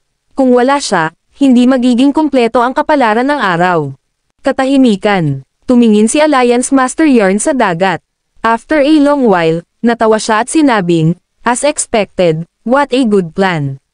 Ang natitirang mga tao sa pamilya Lovelace ay malamang na hindi pa rin alam ang mga taong nais nilang ibalik sa pag-aaral ay may isang imperial na tadhana. Court Master Landen, ang tadhana ng hari na binanggit mo kanina. Siya ba? Tanong ni Alliance Master Yarn. Sumagot si Court Master Landen, oo. Ha ha ha. Sa isang malakas na tawa, tila naliwanagan ng Alliance Master Yarn at sinabing, sa wakas ay naiintindihan ko na kung bakit hindi nag-atubili si Roger Clark na ipagpaliban ang God Creation Project sa kanyang susunod na henerasyon kahit na mapinsala ang kanyang Dragon Heart. Parang may alam na siya. Natawa si Court Master Landen at sinabing, sa ngayon ay hindi ko pa nakikita si Roger. Ang aming mga kakayahan na pinagsama ay maaaring mas mababa sa kalahati ng kanyang. Ngumuso si Alliance Master Yarn at sinabing, masyadong mataas ang tingin mo sa kanya. Nasira ang kanyang puso ng dragon at ang kanyang lakas ay mas mababa kaysa dati. Si Christian lang ay sapat na para pahirapan siya. Bumalik sa Arcadia Island. Sa sandaling ito, napuno ng mga bagyo at kidlat ang kalangitan sa ibabaw ng Clark Manor. Malayo sa isang pulang gusali sa District 12, nakatayo si Seth Larsen sa bintana. Kumikislap ang kanyang mga mata habang nakatingin sa gitna ng Arcadia Island sa kalangitan sa itaas ng mataas na puting kastilyo kung saan naroon ang mata ng bagyo. Puno ng kidlat ang langit doon. Tila may dalawang dragon sa langit, umiikot at naglalaban sa mga ulap. Ang umiikot na hangin at ulap ay nagmistulang katapusan ng mundo. Sabi ni Seth, mga lalaki. Pumasok kaagad si Steven habang nakayuko at sinabing, District Master Larsen. Ipadala ang Reg Along inihanda ko, sabi ni Seth. Oo, sumagot si Steven, tumalikod, at umalis sa District 12. Lumingon si Seth, tumingin sa labas ng bintana, at nakangiting sinabi, sana magustuhan mo ang regalo mula sa ampon mong kapatid na ito. Kabanata 2242. Isang combat group ng 12 sundalo na nakasuot ng itim na baluti na bakal ang nagmaneho ng 3 itim na sasakyang pang-combat at dumiretso sa Clark Manor. Sa loob lamang ng 1 minuto, dumating si Steven at ang kanyang mga tao sa pasukan ng Clark Manor. Sa sandaling ito, ang pinakamataas na antas ng batas militar ay naisakatuparan na sa loob ng Clark Manor. Bumaba si Steven sa kotse at kinuha ang token ng master ng District 12. Ipinakita niya ito sa guard sa entrance at malakas na sinabi, ito ay regalo para kay Young Master Philip Clark mula sa District Master Larsen. Sana may padala mo agad sa kanya. Huwag magantala. Napasulyap ang mga entrance guard sa bakal na kahon sa likod ni Steven. Ito ay inukit ng mga dragon at phoenix at nakalok ng ligtas. Ito ay mukhang lubhang mapanganib. Ang itim na kahon na bakal ay parang may mabangis na hayop na nakulong sa loob. Matapos tingnan ito, mabilis na pinakilos ng mga gwardya ang 4 na tao para gawin ang malaking itim na kahon na bakal diretso sa Ancestral Hall. Pagkaraan ng 10 minuto, 4 na gwardya ang nakatayo sa pintuan ng Ancestral Hall na may dalang kahon. Sa sandaling ito, ang pasukan ng Ancestral Hall ay mahigpit na binabantayan ng Black Gold Rose ni Roger. Sa Ancestral Hall, ang presyo ng enerhiya ay muling tumaas. Ito ay regalo para kay Young Master Philip mula sa District Master Larsen ng District 12, sabi ng isang gwardya. Isa sa mga mandirigmang Black Gold Rose ay sumulyap sa itim na bakal na kahon, tumalikod, at lumapit sa Ancestral Hall. Sa sandaling ito, nakatayong magkaharap sina Roger at Christian sa Ancestral Hall. Isang bagyo ang bumalot sa kanilang paligid. Gayunpaman, kapwa napigilan. Mabilis na pumasok ang mandirigmang Black Gold Rose, lumuhad sa isang tuhod, at nagpahayag, Panginoon, may regalo mula kay District Master Larsen ng District 12 para kay Young Master Philip sa labas.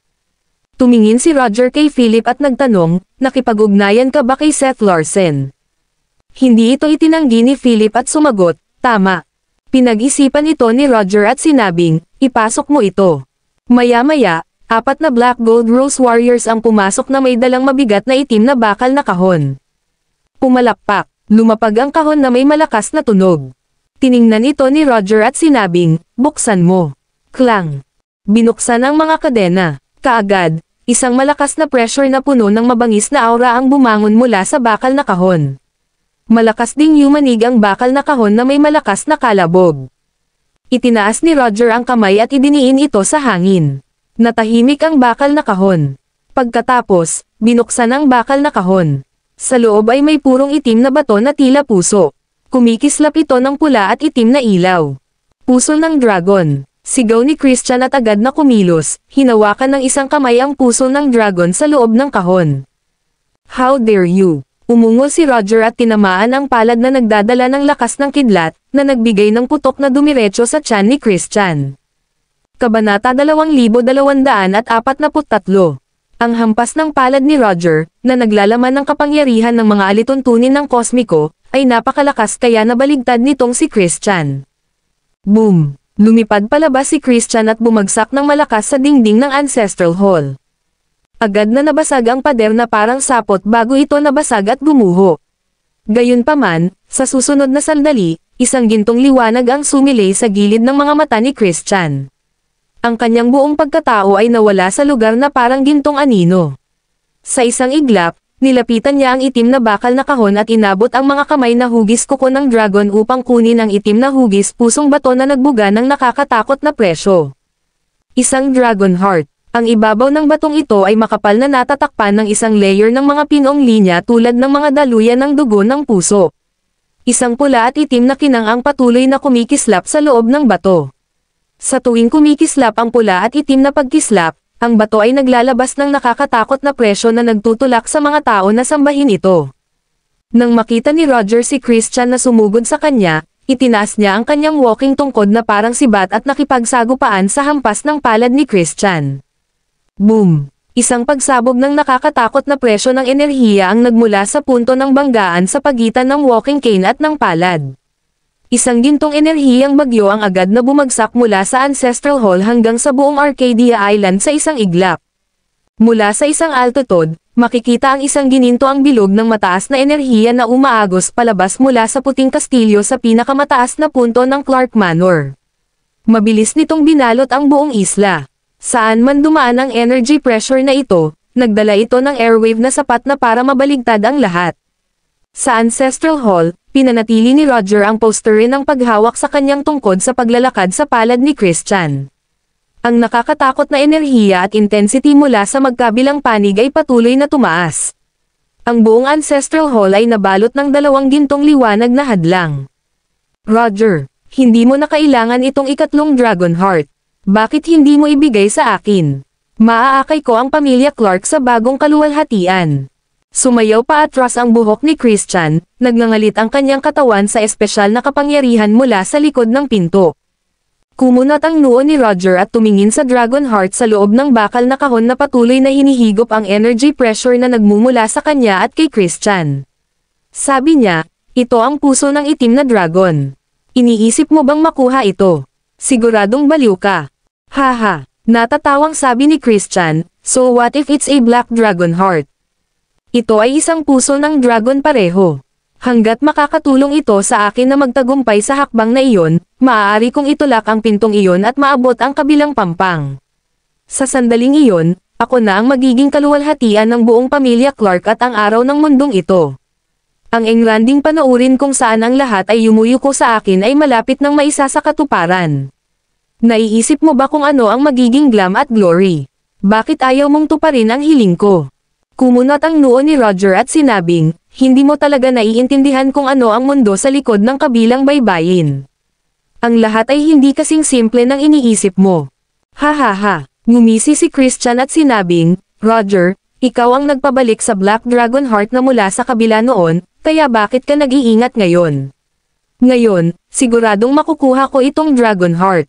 Pagkasabi nito ay biglang lumundag ang aura sa katawan ni Christian. Boom! Hinampis niya ang isa pang palad at napaatras si Roger ng kalahating hakbang. Pagkatapos, sinunggaban niya ang puso ng itim na dragon na may masamang pang-iinis. Ang Black Dragon Heart ay pag-aari na ngayon ni Christian Clark. Ipinanta siya pa ni Christian kung paano niya makuha ang puso ng itim na dragon, mabilis siyang umunlad at tataas ang kanyang lakas. Pag-iisa-isahin niya ang buong pamilya Clark, na maabot ang isang tugatog na kahit si Roger Clark ay hindi makamit. Gayunpaman, klang, sa isang flash ng silver light, isang longsword ang nahulog mula sa langit.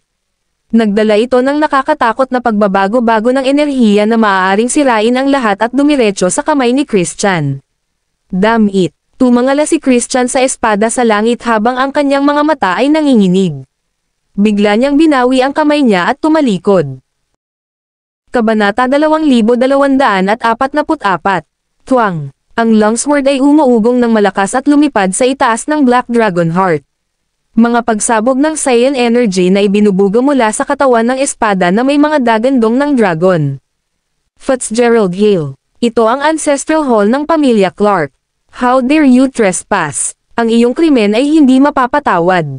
Tumangala si Christian sa langit at umungol. Kasunod nito, ang isang nasa katanghaliang gulang na lalaki na nasa likod ng kanyang mga kamay at nakasuot ng Saiyan robe ay tumapak sa manipis na hangin habang siya ay naglalakad pababa. Sa bawat hakbang niya, parang may tubig na nag-iiba-iba sa ilalim ng kanyang mga paa. Ito ay ang paggamit ng spatial rules. Bumagsak si Fitzgerald sa lupa habang nasa likod ang kanyang mga kamay. Sa paglipas ng panahon ng kanyang mga daliri, kumikinang ng maliwanag ang mahabang salita at pinigilan ang puso ng itim na dragon na tila nasa bingit na ng pagngangalit. Mula sa simula hanggang sa huli, hindi na tiningnan ni Fitzgerald si Christian. Natuon ang atensyon niya sa Black Dragon Heart na nasa bakal na kahon. Then, tumingin siya kay Philip, na tulala sa gilid. He muttered, ito ba ang backup plan niya? Siya talaga ang pinakatalentadong babae na umasa sa mga kaganapan ngayon. Pagkatapos ay sabihin iyon, lumingon siya kay Roger, hindi tumango, at sinabing, Patriarch Clark, sa ngalan ng Dragon Pavilion, kukunin ko itong puso ng itim na dragon at sugpuin ito. Tumaas ang kilay ni Roger at humakbang. Biglang lumakas ang kanyang aura at umabot sa sukdulan nito. Ang kanyang uban na buhok ay lumipad habang naglalakad na tungkod sa kanyang kamay ay naglalabas din ng mga pagsabog ng itim at gintong liwanag. Fitzgerald, hindi mo madadala itong Black Dragon Heart. I want to refine it myself, malamig na sabi ni Roger. Ngumiti si Fitzgerald, itinuro si Philip, at sinabing, gusto mo bang gamitin ang natitira mong buhay para mapuno itong puso ng itim na dragon at itanim ito sa katawan ng iyong anak? Walang sinabi si Roger bagkus ay sinulyapan lang si Philip bago sinabing, I have my plans. Kung pipilitin mong kunin ito, magkakaroon ng labanan sa pagitan natin. Ha ha ha, tumawa ng malakas si Fitzgerald habang biglang lumakas ang aura sa kanyang katawan. Maririnig ang mga pagsabog ng kulog. Nang makita ito, si Fulton Hash, na nakatayo sa isang tabi, ay sumimangot at sinabing, kaya, matagal mo nang narating ang hakbang na iyon. Tiyak na tinatakan mo ang iyong lakas ng isang espesyal na pamamaraan. Ngumiti si Fitzgerald at marahang ikan-awit ang daliri na nasa likod niya. Ang longsword na nasa itaas ng Black Dragon Heart ay agad na nagbago sa isa pang longsword. Pagkatapos, naglaho sa langit sina Roger at Fitzgerald. Agad, sa madilim na ulap sa itaas ng buong Ancestral Hall, dumagundong ang kulog habang umuungal ang mga Golden at Saiyan Dragon. Ang apocalyptic scene na ito ay nagulat sa lahat sa Arcadia Island. Inilabas ng lahat ang kanilang mga mobile phone at galit na kumuha ng litrato sa langit. Habang kumukuha sila ng litrato, sunod-sunod na pangkat ng mga gwardya mula sa pangunahing pamilyang Clark ang bumuhos mula sa mga lansangan sa lahat ng direksyon. Dumiretso sila sa Clark Manor. Ang pinuno ay walang iba kundi si Buck Jolly. Kasabay nito sa Clark Manor, ang Legion of the Sovereign na pinagsama sa Tiger Knights na pinamumunuan ni Tim Clark ay humarap kay Tucker Stone sa pasukan. Ang tusong Tucker ay hindi sumugod sa Clark Manor sa unang pagkakataon ngunit nagtipon kasama ang kanyang mga tropa sa labas. Tumayo si Tim sa tapat ni Tucker habang nasa likod ang kanyang mga kamay ng may malamig at malungkot na mukha. Sinabi niya, Tucker Stone, kunin mo ang iyong mga tao at bumalik sa District 12. Kabanata 2245. Tumayo si Tucker sa kinatatayuan ng may pag-inis at sinabing, Master Tim, hindi tama iyan. Itinaya ko ang aking buhay at pumunta rito mula sa Distrito 12 upang protektahan ang angkan ng mga Clark. Paano mo kami naitaboy? Kung may mangyari sa pamilya Clark, makakasama ito sa Arcadia Island.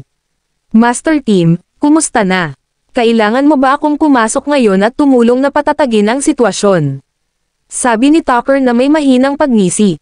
Sumimangot si Tim at galit na sinabi, hindi mo kailangang mag-alala tungkol sa mga gawain ng pamilya Clark. Ito ang teritoryo ng pamilya Clark. Inutusan kita ngayon na kunin ang iyong mga tao at lumabas. Nang marinig ito, nagdilim ang mukha ni Tucker. Humalaklak siya at sinabing, Master Tim, nagiging unreasonable ka. Wala ako ngayon sa loob ng Clark Manor. Nakatingin lang ako sa labas. Kung sakaling magkaroon ng emergency, mabilis na tumulong si Icon para iligtas. Nang marinig ang walang hiyang mga salita ni Tucker, napuno ng galit si Tim. Kung noon pa man, pinangunahan sana ni Tim ang Tiger Knights para patagin ang District 12. Gayunpaman, iba na ngayon. Mahigit sa kalahati ng Tiger Knights ang na-deploy upang labanan ang mga bantay ng pamilya ng Sangay. Ngayon, wala masyadong tao na magagamit niya. Sa pagharang ng 20,000 tropa ni Tucker sa pasukan, hindi ito naging madali. Gayunpaman, sa oras na ito, biglang lumitaw ang mga pangkat ng mga tao sa kalye sa likod ng Tucker. Mayroong higit sa 10,000 mga tao. Ang mga pinuno ay walang iba kundi si Buck Jolly, gayon din sina Theo Xander, Victor Bell, at maging si Nigel Lambert. Napaharap sa grupong ito na biglang sumulpot, tumalikod si Tucker na may malungkot at malamig na mukha. Panay ang kibot ng kanyang mga mata nang mapagtantong napapalibutan siya. Pinangunahan ni Buck ang kanyang mga tauhan, dumaan si Tucker mula sa gilid, at tumayo sa harap ng pasukan. Yumuko siya kay Tim at magalang na sinabi, Master Tim, sa utos ng Young Lord, nandito kami bilang reinforcements. Sa sinabi nito, itinuro ni Buck sina Theo, Victor, at Nigel sa tabi niya bago sinabing, sila rin ang mga tauhan ng Young Lord, at nagdala sila ng kabuoang 40,000 katao. Mabuti, tuwang-tuwa si Tim, puno ng pananabik ang mukha. Sinaman niya ng tingin sina Theo at Victor. Hindi niya inaasahan na may ganoong backup ang kanyang pamangkin. Pareho lang si Philip sa kanyang panganay na kapatid, palaging nag-iis na bago siya kumilos. Lagi siyang may nakatagong trump card. Kaagad pagkatapos, tumingin si Tim kay Tucker, na ang mukha ay naging pangit. Mataimtim niyang sinabi, Tucker, sinasabi ko sa iyo ngayon na magwala. Mayroon ka lang nitong huling pagkakataon. Nang marinig iyon, napangiwi si Tucker. Nakatagilid ang tingin niya sa malaking grupo ng mga tao sa likod niya at pagkatapos ay sa ilang namumunong tao na nakatayo sa magkabilang gilid. Nakaramdam siya ng galit at sama ng loob.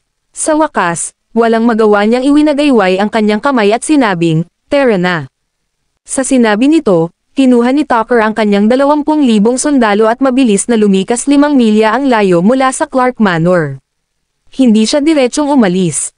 Sa panig ni Tim, isang subordinate ang natural na nagulat, Master Tim, si Tucker at ang kanyang mga tauhan ay nakaistasyong 5 milya ang layo.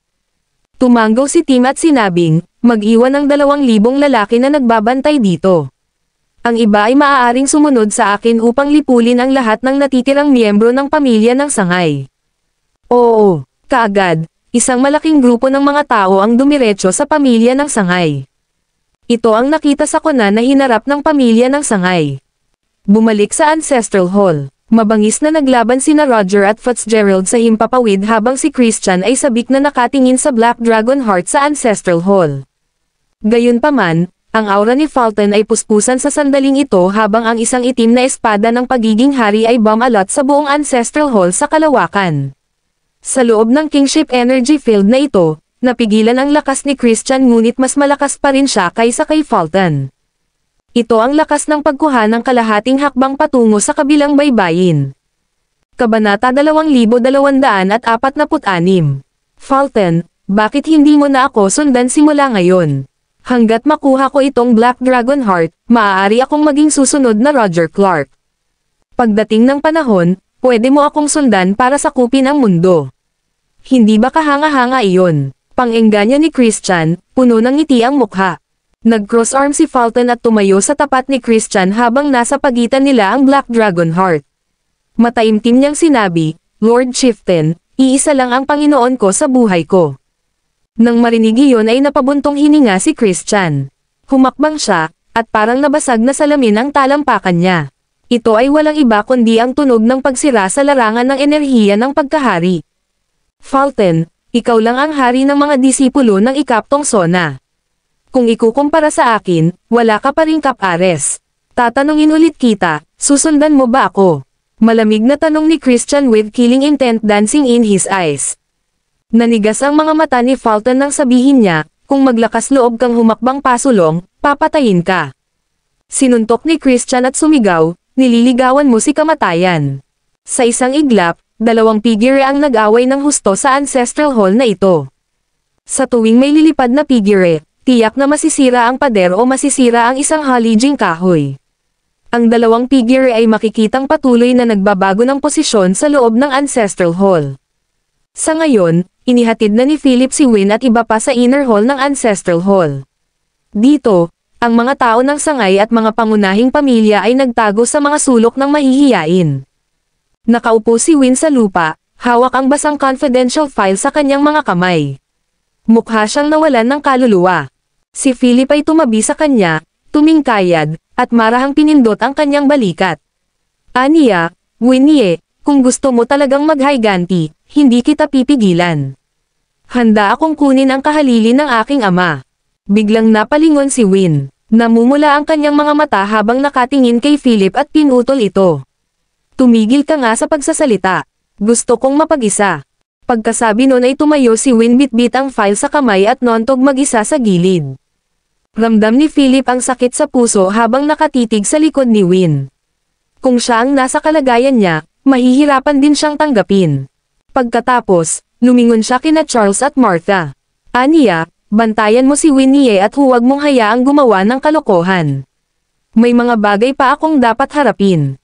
Tumanggaw sina Charles at Martha at mabilis na umalis. Ito ay higit sa lahat dahil ang sitwasyon dito ay masyadong kakaiba. Dahil sa hadlang at kapangyarihan ng Cosmic Rule na inihagis ni Roger upang ihiwalay ang 5 pandama, sa mata ng mga ordinaryong taong ito, nakita na lamang nila ang isang grupo ng mga tao na nagtatalo. Hindi nila makita ang matinding labanan sa langit at sa loob ng Ancestral Hall. Iba si Philip, inilabas niya ang kanyang potensyal at natural na nakikita ito. Nang makitang umalis sina Charles at Martha sa ilalim ng escort ng mga gwardya, lumingon si Philip at tinitigan ang pusong itim na dragon sa itim na kahon sa bakuran. Iyon ba ang Dragon Heart na pinag-uusapan ng kanyang ama at ni Christian? Ang Dragon Heart ba ng kanyang ama ay kapareho ng batong ito? Naglakad si Philip papunta sa pusong itim na dragon na iyon. Habang papalapit siya ay parang may humahawak sa puso niya sa dibdib. Napakasakit, at nahihirapan pa siyang huminga. Bukod dito, ang bawat hakbang pasulong ay kumukuha ng malaking halaga ng enerhiya. Nang nilapitan ni Philip ang puso ng itim na dragon, ang mahabang espada sa itaas ay walang humpay na umuugong habang ang mga sayan na daloy ng liwanag ay patuloy na dumadaloy. Gumawa sila ng harang na pumihil kay Philip na makalapit. Napataas ang kilay ni Philip nang biglang may kumislap na puti at gininto ang liwanag ang daladala niya. Kabanata 2247. Mabilis na tumingin sa ibaba si Philip at inilabas ang nagniningning na bagay. Jade Gold Phoenix. Ito ang Jade Gold Phoenix na na-auction sa Phoenix Pavilion Auction House noong Underground Chamber of Commerce noon. Ito ay isang bagay na pag-aari ng kanyang ina. Sa sandaling ito, ang Jade Gold Phoenix ay kumikinang na may puti at gininto ang kinang. Isang malambot at maringal na pagbabago-bago ng enerhiya ang lumabas mula sa loob ng Jade Gold Phoenix, na nagkansela ng malakas na presyo ng Longsword at na-offset pa ang itim na enerhiya na nagmumula sa Black Dragon Heart. Agad, naramdaman ni Philip ang pressure sa kanya na nawawala. Hinawakan niya ang Jade Gold Phoenix at naglakad papunta sa Black Dragon Heart. Malinaw lang niyang nakikita ang Black Dragon Heart nang makalapit siya. Ito ay isang itim na bato na hugis puso na may pino at malabong mga linya sa ibabaw nito. Ang mga pagsabog ng pula at itim na liwanag ay dumaloy sa mga linya na parang dugo. Bukod dito, ramdam din ni Philip ang tibok ng puso nitong Black Dragon Heart. Kabog, kabog. Sa bawat pintig ng Black Dragon Heart, nararamdaman ni Philip ang ritmo ng kanyang heartbeat na nagsimulang tumugma sa Black Dragon Heart. Sa huli, naramdaman ni Philip ang pintig ng kanyang puso na naging perpektong tugma sa pagpintig ng puso ng Black Dragon. Sa sandaling iyon, naramdaman ni Philip ang matinding pagbabago sa kanyang paligid. Kahit saan niya makita ay isang ganap na itim na espasyo. Walang makikita, at walang maririnig. Parang naputol ang kanyang 5 sentido. Sa sandaling ito, tila nalubog si Philip sa isang puyo ng itim na espasyo. Pagkatapos, naramdaman niya ang dahan-daang pagdaloy ng tubig sa kanyang mga talampakan. Nang tumingin siya sa ibaba at bago siya makapag-react, pakiramdam ni Philip ay lubusang nakalubog sa pool ng tubig. Nanlamig siya at hindi makahinga. Gayunpaman, ramdam niya ang paglalakad sa kanyang paligid. Isang malaking itim na anino ang tila kumikislap sa talampakan niya. Tumingin si Philip at lumangoy sa direksyon ng malaking anino. Pagkaraan ng ilang sandali, lumitaw ang isang maliit na sinag ng liwanag sa harapan. Ito ay umaalon sa mga alon ng tubig. Hinanap ni Philip ang ilaw at nagpatuloy sa paglangoy. Splash! Lumangoy siya palabas ng tubig, at parang fairyland ang eksenang pumasok sa kanyang mga mata. Ito ay isang tanawin ng mga ibon at mga bulaklak. Tumayo si Philip sa damuhan at nakakita ng puting kastilyo na 100 metro ang layo. Naglakad si Philip sa kastilyo at nakarating sa isang makapal at sinaunang pinto. Inabot niya ito at itinulak ito.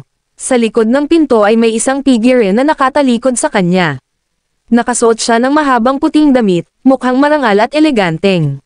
May puting gintong korona sa kanyang ulo, tumayo siya sa ibabaw ng isang 19 na hakbang na hagdanan.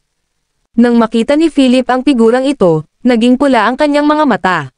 Naglakad siya papunta sa figure bago siya nagsimulang tumakbo. Nangingilid ang mga luha sa kanyang mga mata nang sumigaw siya ng, "Nay!" Dahan-daang lumingon ang figure, ipinakita ang kanyang mukha na kaakit-akit at maganda. Puno siya ng malumanay na mga ngiti at may nakakaakit na tingin sa kanyang mga mata. Pagtingin kay Philip na nakatayo sa harapan, iniunat niya ang kanyang kamay at hinawakan ang pisngi nito. Mas matangkad siya sa kanya ng kalahating ulo. Bahagyang nakaawang ang kanyang mapupulang labi habang mahinang sinabi, "Phil, matagal na. Lumaki ka ng tumangkad." Sa sandaling iyon, puno ng luha ang mga mata ni Philip. Tulad ng isang nawawalang bata, tumalon siya sa mga bisig ng babae at umiyak ng mapait. Pagkaraan ng mahabang panahon, binitawan ni Philip ang babae at kinakabahang nagtanong, "Nay, saan po ba ang lugar na ito? Bakit ka nandito? Hindi ba ikaw?" Ngumiti ang babae at sinabing, "Ito ang panloob na espasyo ng puso ng itim na dragon. Ang nakikita mo ngayon ay isang imaheng iniwan ko noon gamit ang ilang espesyal na pamamaraan."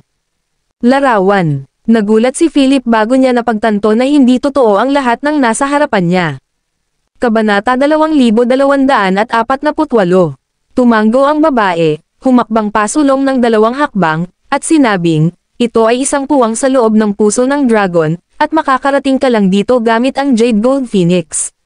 "Phil, kanina pa kita hinihintay. Alam kong marami kang tanong para sa akin, ngunit tumatakbo ang oras. Ang imaheng ito ay maaaring tumagal lamang ng ilang sandali, kaya't huwag magtanong ng anuman at makinig lamang sa akin." Nagpatuloy ang babae, "Ang puso ng itim na dragon ay ang demonyong bato na ibinalik ng iyong ama mula sa kabilang pampang. Ang enerhiyang taglay nito ay lumampas sa pamantayan ng sibilisasyon ng mundong ito. Ang iyong ama ay nagdala ng kabuoang 3 dragon heart noon, 2 white dragon heart at 1 black dragon heart, na siyang nakikita mo ngayon. Ang puting dragon heart ng iyong ama ay nasira upang matigil ang pagsasabwatan ng mga taong iyon, habang ang isa pang puting dragon heart ay nawala sa labanang iyon. Tanging itong black dragon heart ang natitira. Gayunpaman, alam namin ang iyong ama na ang lakas at mga pagsubok na nakapaloob sa puso ng Black Dragon na ito ay lampas sa antas ng pagpapaubaya ng mga ordinaryong tao.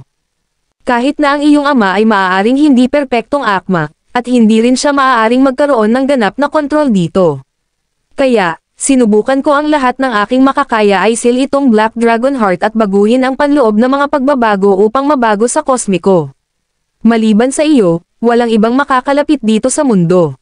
Ang XD factor sa iyong katawan ay 100% perpektong akma para dito." Natigilan si Philip at hindi niya lubos maisip ang sinabi ng kanyang ina. Tanong niya, "Nay, sinasabi mo ba na itong Black Dragon Heart ay inihanda para sa akin? Ako ba ay sisidlan lang?" Nang may luha sa kanyang mga mata, Sinabi ni Charlotte Larson nang may matinding pag-aatubili at kawalan ng kakayahan, Phil, huwag mo akong sisihin o ang iyong ama. Wala rin naman tayong ibang choice. Iniwan ko itong Black Dragon Heart para sa iyo. Kailangan mong pasanin ang mas malaking responsibilidad at paghihirap kaysa sa iba dahil anak kita, at ikaw ang pangunahing bahagi ng God Creation Project. Ikaw lamang ang maaaring makita sa pamilya Clark at sa pagsibilisasyon dito sa kabilang pampang. Ikaw lang ang maaaring maging commander at protektahan ang lahat dito. Ako, natarante si Philip, at mas may pagdududa sa kanyang mga mata. Tumanggaw si Charlotte at sinabing, Phil, mag-ingat sa Dragon Pavilion Master at sa Nonagon Council. Sila ang mga plano ng God Creation Project ng nakaraang henerasyon. Pagkasabi nito, dahan-daang naging ulap ng liwanag ang figure ni Charlotte. Hinabol siya ni Philip at inabot ang ilaw para kunin ang ilaw habang sumisigaw, Nay, hindi mo pa sinasabi sa akin ng malinaw kung ano ang God Creation Project. Bakit ako? Nawala ang imahe ni Charlotte, at sa huling sandali, sinabi niya nang may magiliw ng ngiti, Phil, balang araw, magkikita tayong muli. Pagdating ng panahon iyon, sana nalampasan mo pa ang tatay mo. Pagkasabi nito, tuluyang nawala ang liwanag na imahe ni Charlotte. Pagkatapos, nabasag din ang espasyong ito. Whoosh!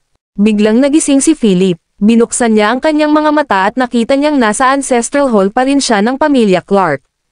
Ang puso ng itim na dragon sa loob ng bakal na kahon na iyon ay kumikinang pa rin ng pula at itim na liwanag. Tumingin sa ibaba si Philip at nakita niya ang pulang marka sa kanyang palad. Ito ay isang pulang dugo na geometric na pattern na kahawig ng isang mata. Napatingin si Philip sa kamay niya at dahan-daang itinaas para hawakan ang puso ng itim na dragon. Hinawakan niya ito gamit ang palad niya. Sa sandaling iyon, naramdaman ni Philip ang pagbuhos ng malakas na sigla sa kanyang katawan. Biglang nawalan ng kulay ang mundo at umihip ang hangin. Dumadagandong ang malalaking alon sa dagat. Maging ang madilim na ulap ay nagtipon sa kalangitan. Dumagundong ang kulog, at kumidlat. Swoosh! Dalawang figure ang nahulog mula sa langit at tumayo sa ancestral hall. Si Roger at Fitzgerald ay nakatitig ng malapitan kay Philip, na hinawakan ang Black Dragon Heart gamit ang kanyang kamay. Nakita nila ang pula at itim na liwanag sa Black Dragon Heart na patuloy na bumubuhos sa katawan ni Philip. So siya talaga. Nanlaki ang mga mata ni Fitzgerald habang itinaas ang kamay para laslasin si Philip gamit ang longsword sa kamay. Kumunot ang noo ni Roger, at isang marilag na presyo ang bumalot sa kanyang katawan. Siya ay umungal, ang sinumang maglakas loob na hawakan ang aking anak ay mamamatay. Kabanata 2249. Tulad ng inilabas ni Roger ang lahat ng kanyang lakas at ang kanyang aura ay lumakas. Ilang figure ang lumitaw sa abot tanaw. Nagtipon ang mga hari. Roger Clark, magsanib puwersa tayo para sirain ang pamilya mong Clark ngayon. Isang madilim na dagandong ang tumagos sa kalangitan. Pagkatapos, ang mga figure na iyon ay nakarating sa ancestral hall ng pamilya Clark. 8 sila. Sila ay mga dayuhan na may iba't ibang etnisidad. Sa sandaling lumitaw sila, ang maririnig na presyo ng enerhiya ay tumaas. Maging ang mga satellite na malapit ng sumusubaybay sa data sa kalawakan ay naglabas ng pulang senyales ng babala sa sandaling ito. Mula sa kalawakan, makikita ang dagat sa lugar na ito na umaalon sa marahas na ulap ng bagyo. Malayo sa departamento ng pagsubaybay sa enerhiya ng Nonagon, mahigit 100 lalaki at babae na nakasuot ng combat helmet at camo uniform ang nakikita sa mga larawang ipinapakita sa malaking electronic screen. Ang 12 sinag ng liwanag na pumailan lang sa kalangitan ay sa pagbabago-bago ng presyo ng enerhiya ng 12 hari ng disipulo pataas. Sa kanila, 2 sa 8 hari ng mga disipulo ang aktwal na umabot sa enerhiya ng hari ng mga disipulo sa ikapitong sona. Ang natitirang 6 ay nagpapakita rin ng mga halaga ng enerhiya ng hari ng mga disipulo sa ika-6 at ika-5 zone. Mag-ulat, 9 na espada ng paghahari ay lumitaw sa langit sa itaas ng dagat. Isa na rito ang hari ng mga alagad sa ikapitong sona ng ating bansa. Ang natitirang 8 ay ang mga hari ng mga alagad mula sa ibang bansa. Mabilis na sinusubaybayan ng isang lalaking naka-uniformeng pang-combat ang ulat ng pagsusuri sa sandaling ito at nagulat sa 12 ng mga lalaki at babae na naka-uniforme ng labanan na nakatayo sa paligid. Lahat sila ay may malungkot na mukha habang nakatitig sa electronic screen.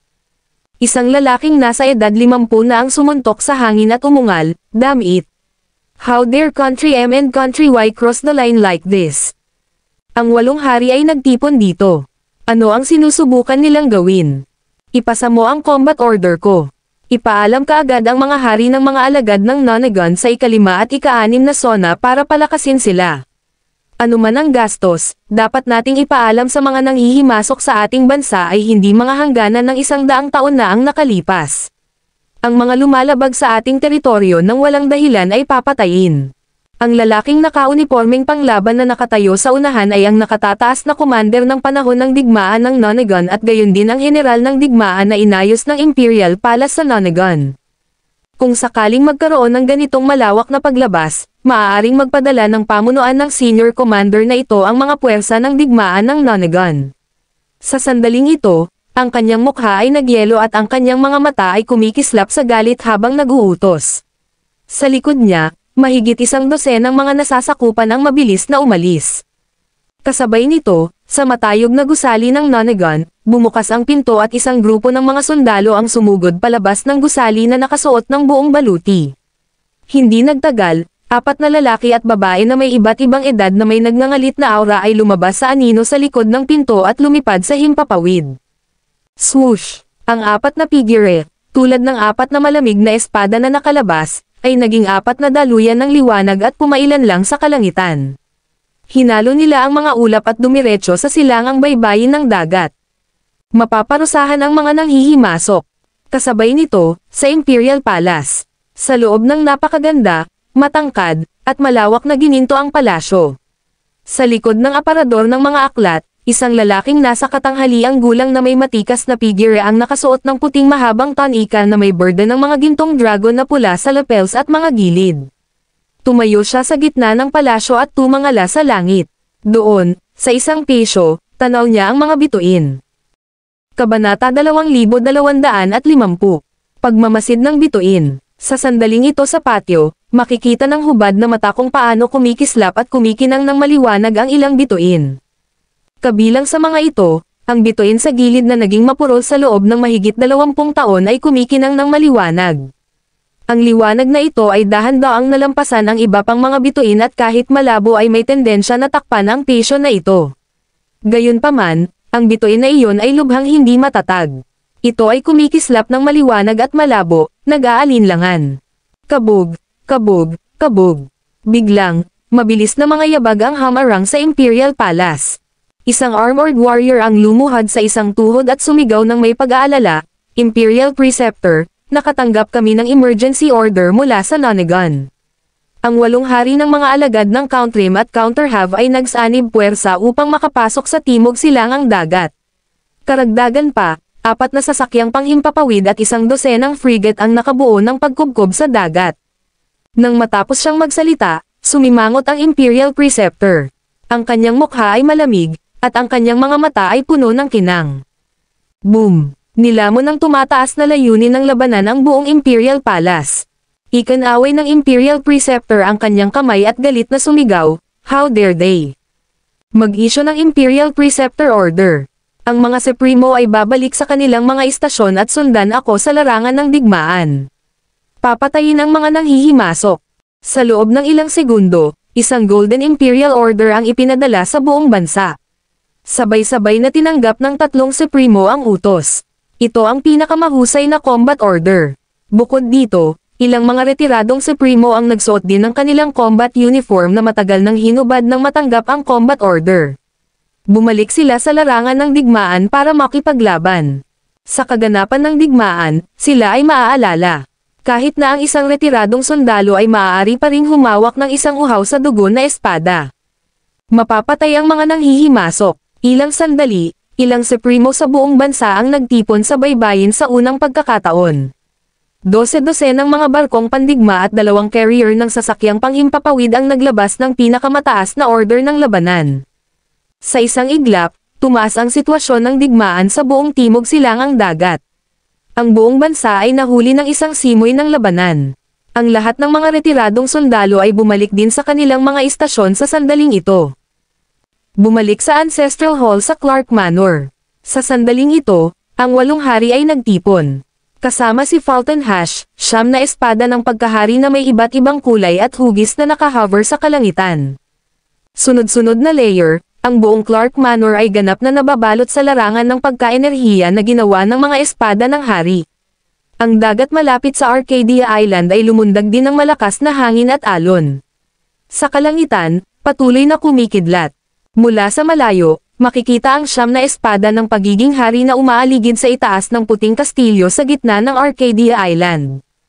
Ang napakalaking presyo ng enerhiya ay patuloy na nagniningning ang mga kidlat ng iba't ibang kulay ay bumabalot sa mga espada ng paghahari.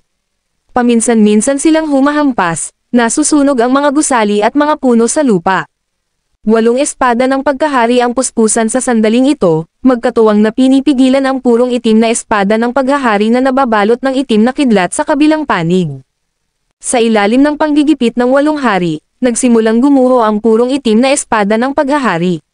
Ang mga pira-pirasong talam ay patuloy na nahuhulog. Nangangahulugan ito na sinimulan ni Fulton na ilabas ang kanyang kapangyarihan sa pagiging hari at nasa bingit ng isang magalit ng labis. Iyon ay dahil wala siyang ibang pagpipilian. Nahaharap sa 2 hari ng mga disipulo mula sa ikapitong sona at 6 na iba pa mula sa kabilang partido, maaari lamang patayin o mapinsala ni Fulton ang 2 iyon kung siya ay magalit. Para naman kay Christian Clark, nakatayo siya sa Ancestral Hall kasama si Fitzgerald sa sandaling ito. Tinitigan niya si Roger at malamig na sinabi, "Roger, walang paraan mula sa krisis ngayon maliban kung ibigay sa akin ang puso ng itim na dragon at maabot ko ang kaharian ng kabilang baybayin. Saka ko lang ititigil ang pagkasira ng pamilya Clark ngayon." Maraming salamat mga kamaster sa walang sawang pagsusubaybay, isang like, share, and subscribe naman dyan mga kamaster. Abangan ang susunod pang mga kabanata.